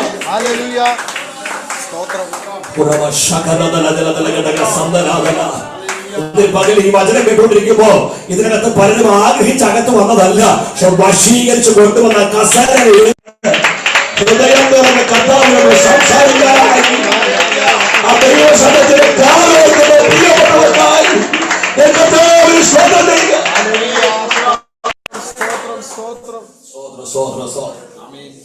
ഞാൻ രാവിലെ എല്ലാ അനുഭവം പറഞ്ഞു. എങ്കിലും ഈ കർത്താവിന്റെ നിയോഗവും അപ്പന്റെ പുതപ്പ് എന്റെ മേൽ വീണെന്ന് എനിക്ക് 100% ഉറപ്പായി. പക്ഷെ ഞാൻ കർത്താവിന് പിടികൊടുത്തില്ല കേട്ടോ. ഞാൻ ഇങ്ങനെ നമ്മുടെ കുഞ്ഞുങ്ങളിരിക്കുന്ന പോലെ ഞാൻ ഇവിടെ വന്നിരിക്കും ചർച്ചില്. ഏത് പ്രവാചകം വന്നാലും എനിക്ക് ഉറപ്പാണ്. അപ്പൊ ഞാൻ പ്രാർത്ഥിക്കും, ഇങ്ങോട്ട് വരല്ലേ എന്നെങ്ങനെ പറഞ്ഞാലും പുള്ളി കറങ്ങി തിരിഞ്ഞു വന്ന് എന്റെ തലയ്ക്ക് എന്ന് പറയും, മോനെ നീ ദൈവത്തിനുള്ളതാ. പക്ഷെ ഞാൻ കർത്താവിന് പിടികൊടുത്തില്ല. ഞാനിങ്ങനെ കുതറി മാറി പോയത്. അവസാനം ലോകത്തിന്റെ വഴി പോയി. രാഷ്ട്രീയ പാർട്ടിക്ക് വേണ്ടി സിന്ധാ വിളിക്കാൻ നോക്കും. അപ്പം എന്റെ അപ്പനും അമ്മയും നിലവിളി ഓർത്താലോ ഞാൻ തിരിച്ചു വരാൻ. പക്ഷെ ഞാൻ ഈ ലോകത്തിന്റെ വഴി ഇങ്ങനെ പോവാണ്. എന്റെ ജീവിതത്തിൽ സംഭവിച്ചൊരു മറക്കൽ ഞാൻ പറയാം. ICPF ക്യാമ്പ് അടക്കുമ്പോ എന്റെ കൂട്ടുകാരെല്ലാം എന്നെ വിളിച്ചോണ്ട് യോഗത്തിന് പോയാ ഈ പറ പോയി. നല്ല ഉദ്ദേശത്തിൽ പോയല്ലോ. പോയി അങ്ങോട്ട് കയറിയപ്പോൾ എനിക്കൊരു ഫയൽ തന്നു. ഈ ഫയലിനോടെ ഞാൻ അകത്ത് നിന്നിരുന്നേ. സത്യം പറഞ്ഞാൽ അന്ന് പ്രസംഗിച്ചത് D. ജോഷുവ സാർ എന്ന് പറഞ്ഞൊരു ദൈവദാസനാണ്. സാർ ഇങ്ങനെ ക്ലാസ് എടുത്തുകൊണ്ടിരിക്കുമ്പോൾ എനിക്കും ആറും ബോറായിട്ടാകും. ഞാൻ നോക്കിയപ്പോൾ സമയം പോക്കണമല്ലോ. അത് ഞാൻ ചെയ്തൊരു പരിപാടി, ഈ ഫയലിന്റെ ബാക്കിൽ ഒരു ബൈബിൾ കോളേജിന്റെ പരസ്യമുണ്ട്. അതിനകത്തൊരു ഡയറക്ടറുടെ ഫോട്ടോ ഉണ്ട്. പുള്ളിക്ക് മീശയില്ല. ഞാനിതിങ്ങനെ മീശ വരയ്ക്കാം, സമയം കളയാൻ. ഇങ്ങനെ സമയം പോക്കാൻ വേണ്ടി ഞാൻ ഈ പണി കാണിച്ചുകൊണ്ടിരിക്കുമ്പോൾ സമയത്ത് ജോഷുവ സാറിന്റെ ഒരു ദൂത് എന്റെ ഹൃദയത്തെ പിടിച്ചങ്ങ് കുലുക്കി. എന്നറിയോ, ഒരു യൂതയ്ക്ക് കർത്താവിനെ വേണ്ടെങ്കിൽ മറ്റൊരു യൂതയുടെ കയ്യിൽ തൂലിക കൊടുത്ത് എഴുതിപ്പിക്കാൻ കഴിവുള്ളവനാണ് ദൈവം. ഒരു ശൗല് കർത്താവിനെ തള്ളിക്കളഞ്ഞാൽ അതിലെ കരുത്തനായ ഒരു ശൗലിനെ പുതിയ നിയമത്തിൽ എഴുന്നേൽപ്പിച്ചിട്ട് ഇത് പ്രസംഗിപ്പിക്കുന്നവനാണ് ദൈവം. ഒരു ശീമോൻ യേശുവിനെ തള്ളിപ്പറഞ്ഞ ആർക്കും വേണ്ടാത്തൊരു ശീമോനെ വയലിൽ നിന്ന് വിളിച്ചിറക്കിക്കൊണ്ട് ക്രൂശ് ചുമപ്പിക്കുന്നവനാണ് ദൈവം. എന്നിട്ട് അവസാനത്തെ ദൂത്, മോനെ നഷ്ടബാധ നിനക്കായിരിക്കോടാ. ഇതെന്റെ ഹൃദയത്തിനകത്തേക്ക് കയറിയപ്പോൾ എനിക്ക് തോന്നിയ ഫീൽ ഞാൻ പറയാം, ഇത് പൊട്ടിക്കറിയാൻ. പക്ഷെ ഞാൻ നോക്കുമ്പോൾ ഞാൻ അവിടെ ഇത് പൊട്ടിക്കറിഞ്ഞ എന്റെ കാര്യം പോയി. എന്റെ കൂടെ കുറെ എണ്ണം വന്നിട്ടുണ്ട്. ഞാൻ അതുകൊണ്ട് പിടിച്ചിരുന്നു. പക്ഷെ 1, 2, 3, 4, 5 മിനിറ്റ് മാക്സിമം പിടിച്ചിരുന്നു കാണും. ഞാൻ എഴുന്നേറ്റ് 2 കര ഉയർത്തിയിട്ട് പൊട്ടിക്കരഞ്ഞിട്ട് പറഞ്ഞു, ഞാൻ ഇനി ജീവിക്കുന്നെങ്കിൽ എന്റെ യേശുവിന് വേണ്ടി ജീവിക്കും. എന്റെ പ്രിയപ്പെട്ടവരെ, അന്ന് എന്റെ ജീവിതം മാറിയ എന്നെ കണ്ട വശീകരിച്ചതാണ്. ഈ വചനം കേൾക്കുന്ന കുഞ്ഞുങ്ങൾക്ക് വേണ്ടി ഒക്കെ നിങ്ങൾ ആത്മാർത്ഥമായിട്ട് പ്രാർത്ഥിച്ചോളാം. യൗവനക്കാർക്ക് വേണ്ടി ആത്മാർത്ഥമായിട്ട് പ്രാർത്ഥിച്ചോളാം. കർത്താവേ, ഞങ്ങളുടെ കരസ്പർശനം അവരിൽ വേണ്ട, പക്ഷെ കർത്താവ് അവരൊന്ന് വശീകരിക്കണേ, കർത്താവ് അവരൊന്ന് തുടരണമേ, കർത്താവ് മാറ്റം വരുത്തണമേ.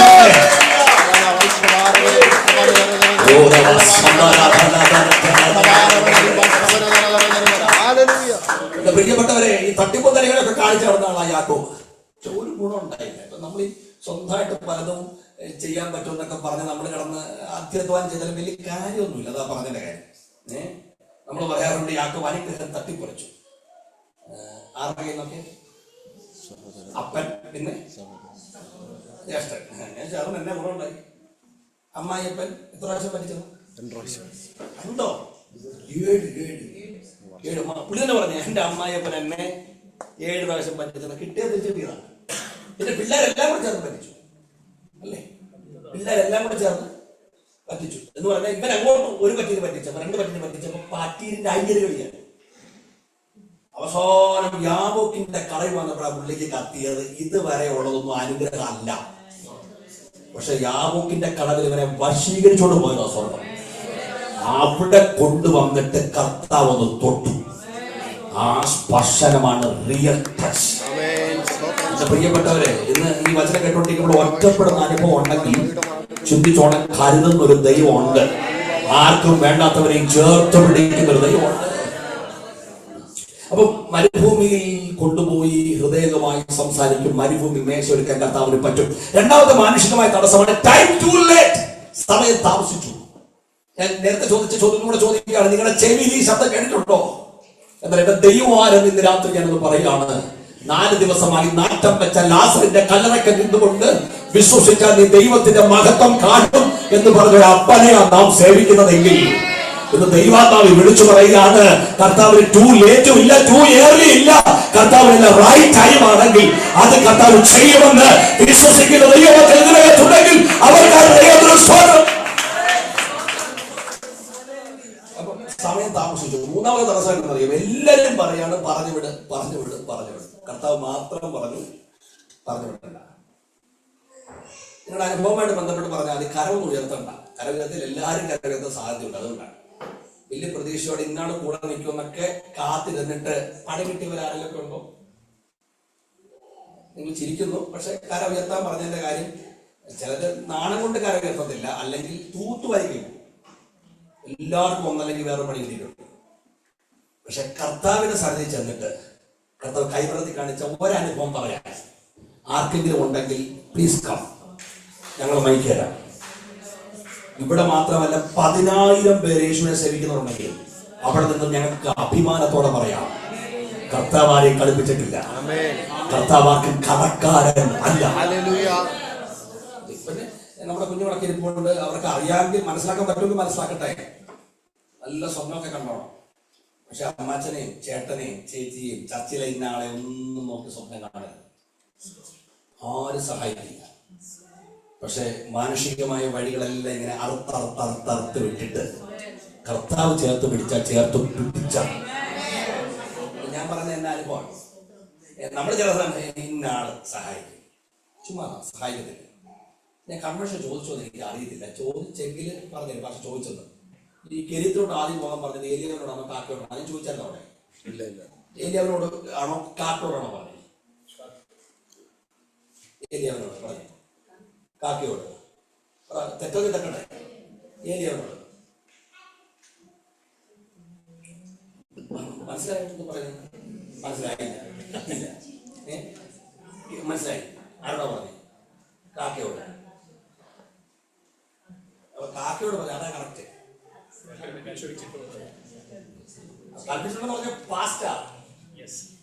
അതിന്റെ അർത്ഥം തന്നെ ഏലിയനോട് എന്ന് പറഞ്ഞു, ഞാൻ നിന്നെ പോറ്റേണ്ടതിന് കാക്കയോട് കൽപ്പിച്ചിട്ടുണ്ടെന്ന് പറഞ്ഞതിന്റെ അർത്ഥം എന്താണെന്നറിയാമോ? ഏലിയാവിനോട് ഒന്ന് പറയുന്നതിന് മുമ്പ് കാക്കയ്ക്ക് ഓർഡർ കൊടുത്തു.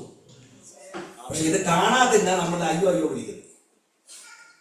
സമയാവുമ്പോ ഒരുക്കേണ്ടത് സമയാവുമ്പോ കർത്താവ് ഒരുക്കിക്കൊള്ളും. പക്ഷെ പ്രതീക്ഷിക്കുന്ന ആൾക്കാർ ഒരുപോലൊന്നും ചിന്തിക്കരുത്. ഈ കാക്കയാർക്ക് ആഹാരം തോന്നുന്നുണ്ട് ഇന്ന് വരെ ഇല്ല. നമ്മളൊക്കെ സ്കൂളിലെ ഉച്ചയ്ക്ക് സമയമാകുമ്പോൾ നമ്മുടെ കാക്ക എന്ന് വരവൊക്കെ ഉണ്ടാകുന്നല്ലോ. എന്തിനാ? കണ്ണൊന്ന് തെറ്റിയാൽ റാഞ്ചിക്കൊണ്ട് പോകാനാണ്. പക്ഷെ ഇന്ന് വരെ ഒരു കാക്ക ഒരാൾ വീട്ടിൽ വളർത്തില്ല. ഇവിടെ വളർത്താറുണ്ടോ UK ഇല്ല. ഇതിനെ നമ്മുടെ അമ്മമാരൊക്കെ പറയും എന്തെങ്കിലുമൊക്കെ ഉണക്കാനിട്ടിട്ടുണ്ടെങ്കിലും എന്തെങ്കിലും പറയാം എല്ലാവർക്കും കുടിക്കാനോ പറഞ്ഞ സാധനത്തെ. പക്ഷെ ഈ സാധനത്തെ തന്നെ തമ്പുരാൻ പൊക്കി. ദൈവത്തിന്റെ കരുതലുണ്ടല്ലോ, നമ്മൾ ചിന്തിക്കുന്നതിന് അപ്പുറം. എപ്പോഴും ഉണ്ടല്ലോ, എന്റെ ഒരു അനുഭവം ഓർക്കാറുണ്ട്. ഞാൻ ഈ ഡെറാഡൂണിൽ പഠിച്ച കാര്യം ഞാൻ പറഞ്ഞല്ലോ. ഡെറാഡൂണിൽ പഠിച്ചിട്ട് ഞാൻ വീട്ടിൽ വന്ന് നിൽക്കുക. പക്ഷേ ഞങ്ങൾക്ക് സാമ്പത്തികമൊന്നും ഇല്ല. അപ്പൊ എനിക്ക് തുടർന്ന് പഠിക്കാൻ ആഗ്രഹം, ബാംഗ്ലൂരിൽ പോയി SMC പഠിക്കണമെന്ന് ആഗ്രഹമുണ്ട്. അപ്പൊ ഞാനിങ്ങനെ ആഗ്രഹിക്കുന്നുണ്ടെങ്കിൽ പഠിക്കാനുള്ള നിവർത്തിയൊന്നും ഇല്ലാത്തതുകൊണ്ട് ഞാൻ 2 വർഷം അങ്ങനെ പോയി. അപ്പം ഒരു നമ്മുടെ ചർച്ചിലുള്ള ഒരു സഹോദരനെ അദ്ദേഹം വീട്ടിൽ വന്നു ചോദിച്ചു, ശിവനെന്ത് ചെയ്യുന്നത്? നമുക്ക് കാശുള്ള കക്ഷി. അപ്പം പറഞ്ഞു ഇങ്ങനെയാണ് പഠിക്കണമെന്ന് ആഗ്രഹം. എന്താ പഠിക്കാറ്? സാമ്പത്തിക സ്ട്രഗിളുണ്ട്. പുള്ളി പറഞ്ഞു ആദ്യത്തിനാണ് ഞാൻ എന്നോട് പറഞ്ഞ പോലെ എന്തെങ്കിലും ഉണ്ടെങ്കിൽ ഒരു പ്രശ്നമില്ലെന്ന് പറഞ്ഞു. ഇതിന്റെ പുള്ളിക്ക് നല്ല അത്യാവശ്യം ഓർഡുണ്ട്. പുള്ളി അവിടെ ഇന്ന് തന്നെ ഏജിലെ അവിടുത്തെ ആൾക്കാരോട് വിളിച്ചു പറഞ്ഞാൽ ചെറുക്കൻ അഡ്മിഷൻ കൊടുത്തേക്കാൻ പറഞ്ഞു. ഫീസ് ഞാൻ സ്പോൺസർ തന്നു. എന്റെ പ്രിയപ്പെട്ടവരെ, ദൈവം ഒരുക്കി 2 വർഷത്തേക്കുള്ള ഫീസ്. അമ്മനിപ്പോ പോകുന്നൊരു കാര്യം പറയാം. അപ്പൊ അങ്ങനെ ഈ പുള്ളി പറയുന്ന കേട്ടോട് ഞാൻ ബാഗ് എടുത്തോളാം പോയി. സത്യം പറഞ്ഞ അന്ന് പുള്ളി വീട്ടിൽ നിന്ന് പോയത്. പിന്നെ വിളിച്ചിട്ടുമില്ല, പിന്നെ വന്നിട്ടുമില്ല. അപ്പം പോയി അവസാനം ഫീസിന്റെ അടയ്ക്കേണ്ട സമയമായി. ദിവസങ്ങൾ അടുത്ത് വരിക. അപ്പം ഇദ്ദേഹത്തിന് ഒരനക്കമില്ല. ഡ്യൂ ഡേറ്റ് ആണ് അടുത്ത ദിവസം. ഡ്യൂ ഡേറ്റിന് ഞങ്ങള് പിന്നെ ഡ്യൂ ആരൊക്കെയാന്ന് വെച്ചാൽ ലിസ്റ്റ് എടുക്കും. എന്റെ മനസ്സിലാണ് നിരാശ. അപ്പൊ ഞാൻ ഇത് ചിരിയ പുള്ളിയുടെ വാക്കും കേട്ടി ഞാൻ ചാടി ഇറങ്ങുകയും ചെയ്തു. അവസാനം പണിയും കിട്ടി. ഒരു കാര്യം ഞാൻ ഉറപ്പിച്ചു, നാളെ വൈകിട്ട് ആ ഡേറ്റ് ഫീസ് കൊടുക്കാനുള്ളവരുടെ ഇടുന്ന സമയത്ത് ഞാൻ ഒരിക്കലും അവിടെ ഉണ്ടാവില്ല. ഞാൻ രാവിലെ ചെയ്തൊരു പരിപാടി, രാവിലെ എഴുന്നേറ്റിന്റെ ബാഗെല്ലാം ഞാൻ ബാക്കി വെച്ചു. ചാപ്പിൽ പോയില്ല, എല്ലാം ബാക്കി വെച്ചു. എന്നിട്ട് ഉച്ചയ്ക്ക് എന്റെ ചിന്തിക്കുന്ന ആഹാരം കഴിക്കാൻ തിരിച്ചു വരാൻ ബൈ ബൈ പറയുക, ബാഗ് എടുക്കാൻ പോവുക. അമ്മയോട് പോലും പറഞ്ഞിട്ട് ഞാൻ നാട്ടിൽ വരിക. അപ്പൊ ഞാൻ അങ്ങനെ ക്ലാസ്സിൽ പോയി. ക്ലാസ്സിൽ പോയി തിരിച്ചു വന്നപ്പം എന്റെ മൊബൈലിൽ കുറെ മിസ് കോൾ കിടക്കാം മമ്മിയുടെ. അമ്മ പറഞ്ഞൊരു സാക്ഷ്യം ഞാൻ പറയാം. ഞങ്ങളുടെ വീട്ടില് ഞങ്ങളൊരു അകന്ന ബന്ധു വന്നു. അകന്ന ബന്ധു എന്ന് പറഞ്ഞാൽ ഞങ്ങളുടെ വളരെ ഡിസ്റ്റൻസ്, ഒരു കണക്ഷനും ഇല്ല അദ്ദേഹമായിട്ട്. സത്യം വേറെ രസം എന്ന് പറഞ്ഞാൽ ഇദ്ദേഹത്തെ അറിയപ്പെടുന്നത് പോലും വിശേഷിക്കുന്നത് ഈ വന്ന പുള്ളി അറിയപ്പെടുന്ന പോലും. അപ്പൊ ഇദ്ദേഹം വന്നിട്ട് മമ്മിയോട് പറഞ്ഞു, നമ്മുടെ ഒരു മോളി ഷിബിനെ വിടാ, എന്തുവാന്ന് അറിയത്തില്ല, കുറച്ച് ദിവസമായിട്ട് ഉറങ്ങാൻ പറ്റും. മനസ്സിൽ ഇങ്ങനെ പറയാണ്, ഈ ചെക്ക് ഇവന് എഴുതി കൊടുക്കണം. പുള്ളിക്ക് നല്ല വിശേഷ പുള്ളി അതോട് കൊടുക്കാതിരിക്കാൻ പരമാവധി നോക്കി. പക്ഷെ കഥ ഉറക്കം കൊടുക്കില്ല. അവസാനം അന്ന് രാവിലെ പുള്ളി എഴുന്നേറ്റ സമയം മുതൽ പുള്ളി വേറെ പല കാര്യങ്ങളും വ്യാപൃതനായിട്ട് ദൈവത്തെ ഇവിടെ മറപ്പിക്കാൻ നോക്കി. പക്ഷെ കർത്താവ് സമ്മതിച്ചില്ല, ഓടിച്ചു. പുള്ളി പറഞ്ഞു, ഇത് തരാതെ എനിക്ക് സ്വസ്ഥത വരുമെന്ന് എനിക്ക് തോന്നുന്നില്ല. സത്യം പറഞ്ഞ എന്റെ 2 വർഷത്തെ ഫീസും ഉണ്ടായിരുന്നു, എന്റെ പോക്കറ്റ് മണിക്കുള്ള കാശും ഉണ്ടായിരുന്നു. അപ്പൊ നിങ്ങൾ ചിന്തിക്കും മറ്റേ പുള്ളി വില്ലനാണ്. ഏതാ പറഞ്ഞിട്ട് പോയത്? അല്ല, പുള്ളി നല്ല മനുഷ്യൻ. പുള്ളി പറഞ്ഞിട്ട് പോയപ്പോ എന്റെ പ്രതീക്ഷ അച്ഛാ സഹായിക്കും.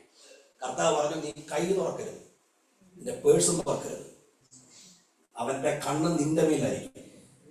അതുകൊണ്ട് ദൈവം ആ വഴി അങ്ങ് അടച്ചിട്ട് കർത്താവ് ഒരിക്കലും പ്രതീക്ഷിക്കല്ല കാക്കയുടെ കൊണ്ടൊരു സാധനത്തെ പൊക്കി. അതാണ് ദൈവത്തിന്റെ കരുതൽ. എന്റെ പ്രിയപ്പെട്ടവരെ, നമുക്കുണ്ടല്ലോ പല മേഖലകളും നമ്മൾ ഇങ്ങനെ അടയപ്പെടുമ്പോ എന്തുകൊണ്ടാണെന്ന് ചോദിക്കുമ്പോ ദൈവം ശ്രേഷ്ഠമായ ഒരു വഴി തുറക്കാതെ ഒരു വഴി ദൈവം അടയ്ക്കത്തില്ല. ചിലത് ദൈവം അടയ്ക്കുന്നുണ്ടെങ്കിൽ ചിന്തിച്ചോണം, ശ്രേഷ്ഠമായ ചിലത് കർത്താവ് നമുക്ക് വേണ്ടി ഒരുക്കി വെച്ചിട്ടുണ്ടെന്ന് വിശ്വസിക്കുന്ന ദൈവമക്കൾ ഉണ്ടെങ്കിൽ അതരങ്ങൾ തുറന്ന് ദൈവത്തെ ഒന്ന് സ്തുതിച്ചേ. അതരങ്ങൾ തുറന്ന് ദൈവത്തെ ഒന്ന് സ്തുതിച്ചാൽ കർത്താവിന്റെ കരുതലത്ര വലുതാ. ലോകത്തിൽ താങ്ങുകൾ നീങ്ങിപ്പോയിടുമ്പോ ലോകക്കാരെല്ലാരും കൈവേടിഞ്ഞിടുമ്പോ, ഓ ലോകത്തിൽ താങ്ങുകൾ നീങ്ങിപ്പോയിടുമ്പോ ലോകക്കാരെല്ലാരും കൈവേടിഞ്ഞിടുമ്പോ, സ്വന്തം സഹോദരൻ തള്ളിക്കളയുമ്പോ ദൈവമേ കൂട്ടാളിയായി സ്വന്തം സഹോദരൻ തള്ളിക്കളയുമ്പോ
അപ്പോഴത്തേന് 5 മിനിറ്റ് കൂടെ കഴിയും.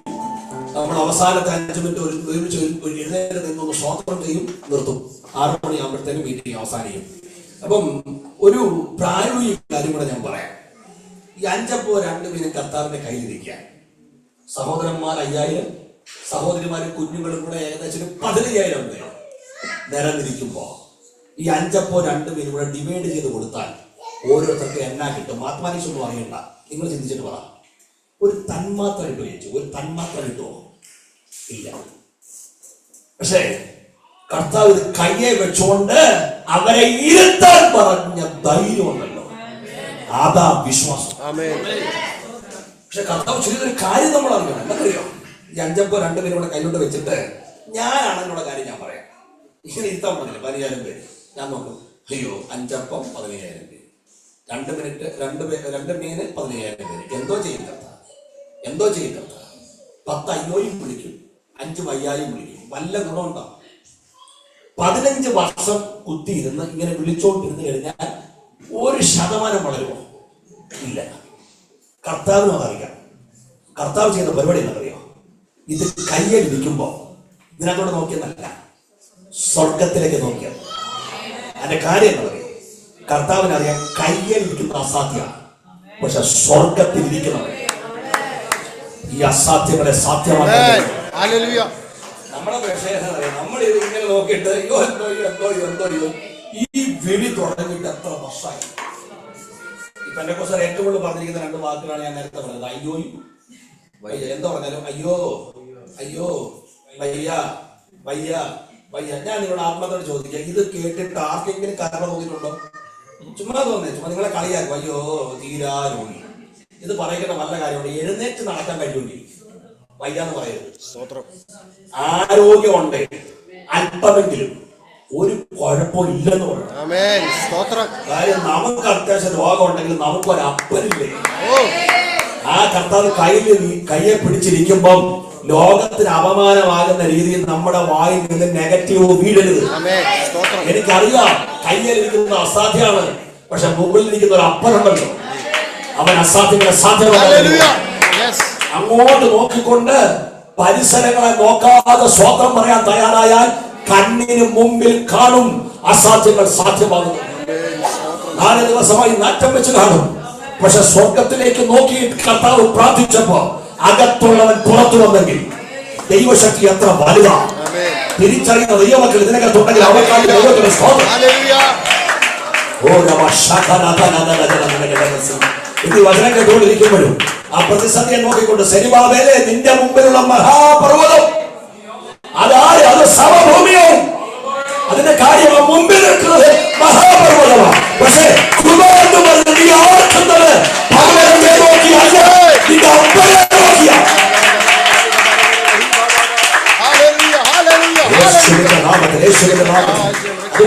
ഇന്ന് ഈ കടന്നു വന്ന പ്രിയപ്പെട്ട ഉപവാസ പ്രാർത്ഥനയുടെ സമാപന നിമിഷങ്ങളാണ്.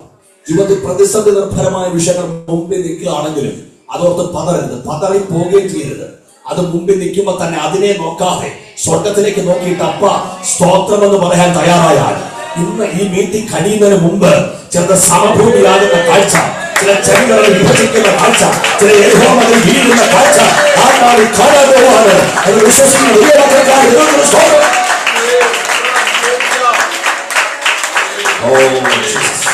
ഒന്ന് എഴുതി നിൽക്കാമോ? ദയവായിട്ട് ഒന്ന് എഴുതിട്ട് നിൽക്കാമോ? ഒന്ന് എഴുതിട്ട് നിൽക്കാമോ?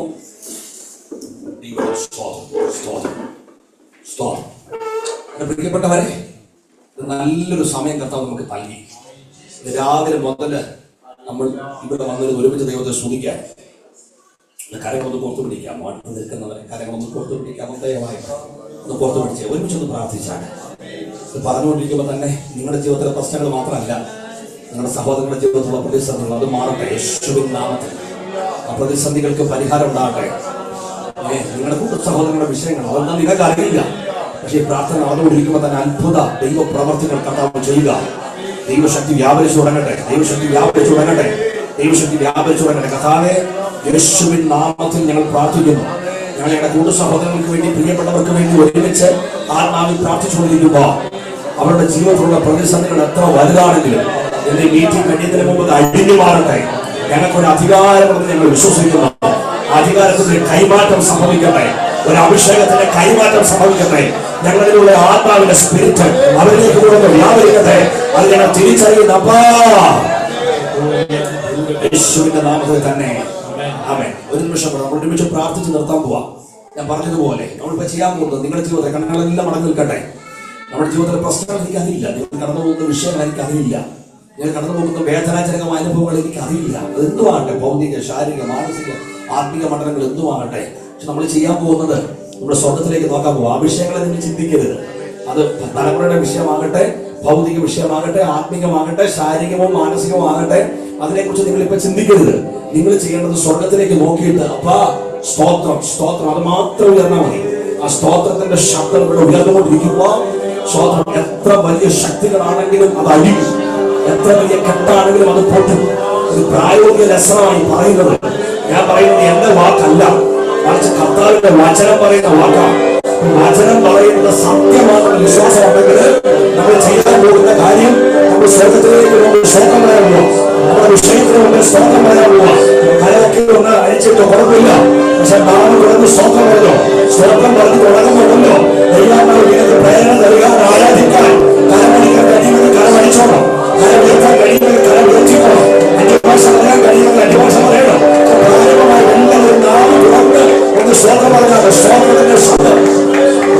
സ്തോത്രം, സ്തോത്രം, സ്തോത്രം, സ്തോത്രം, സ്തോത്രം, സ്തോത്രം. നാം തുറന്ന് സ്തോത്രം പറഞ്ഞേ, നാം തുറന്ന് സ്തോത്രം പറഞ്ഞേ. സ്തോത്രം, സ്തോത്രം, സ്തോത്രം, സ്തോത്രം, സ്തോത്രം, സ്തോത്രം, സ്തോത്രം, സ്തോത്രം, സ്തോത്രം, സ്തോത്രം, സ്തോത്രം, സ്തോത്രം, സ്തോത്രം, സ്തോത്രം. യേശുവിൻ നാമത്തിൽ സംഭവിക്കട്ടെ, സംഭവിക്കട്ടെ, സംഭവിക്കട്ടെ, സംഭവിക്കട്ടെ. ഉത്തരവാദ പാലക സംഭവിക്കട്ടെ, രോഗവന്ധന സംഭവിക്കട്ടെ, സംഭവിക്കട്ടെ, കരവേദന വിഷയ സംഭവിക്കട്ടെ.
ഞങ്ങളുടെ ദൈവസാന്നിധ്യം അനുഭവിച്ചുകൊണ്ട് കടന്നു പോവാണ്.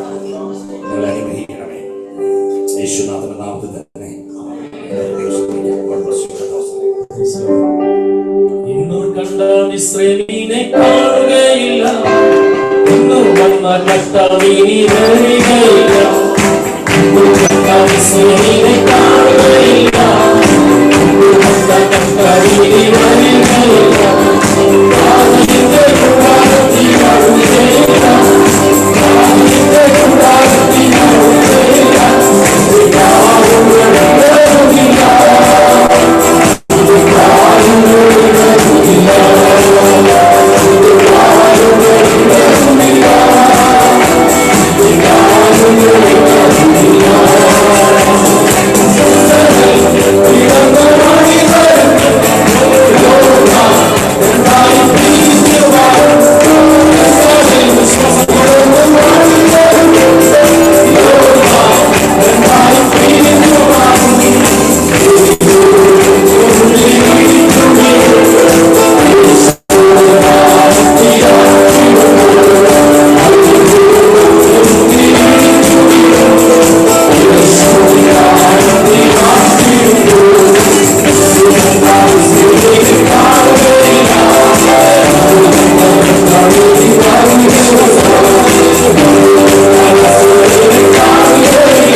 ദാസനെ കർത്താവ് ശക്തമായി കരങ്ങളെടുത്ത് പ്രയോജനപ്പെടുത്തിയല്ലോ. പല ദൈവത്തിന്റെ ആത്മാവ് നമ്മളോട് വ്യക്തമായി കൃത്യമായി സംസാരിച്ചല്ലോ.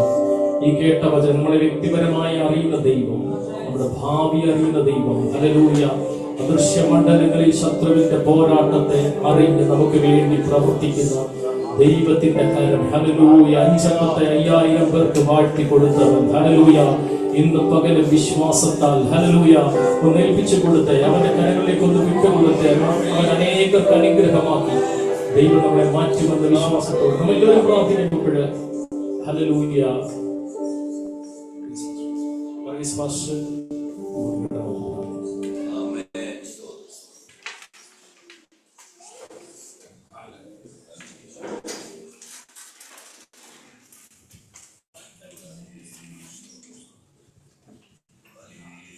Hallelujah.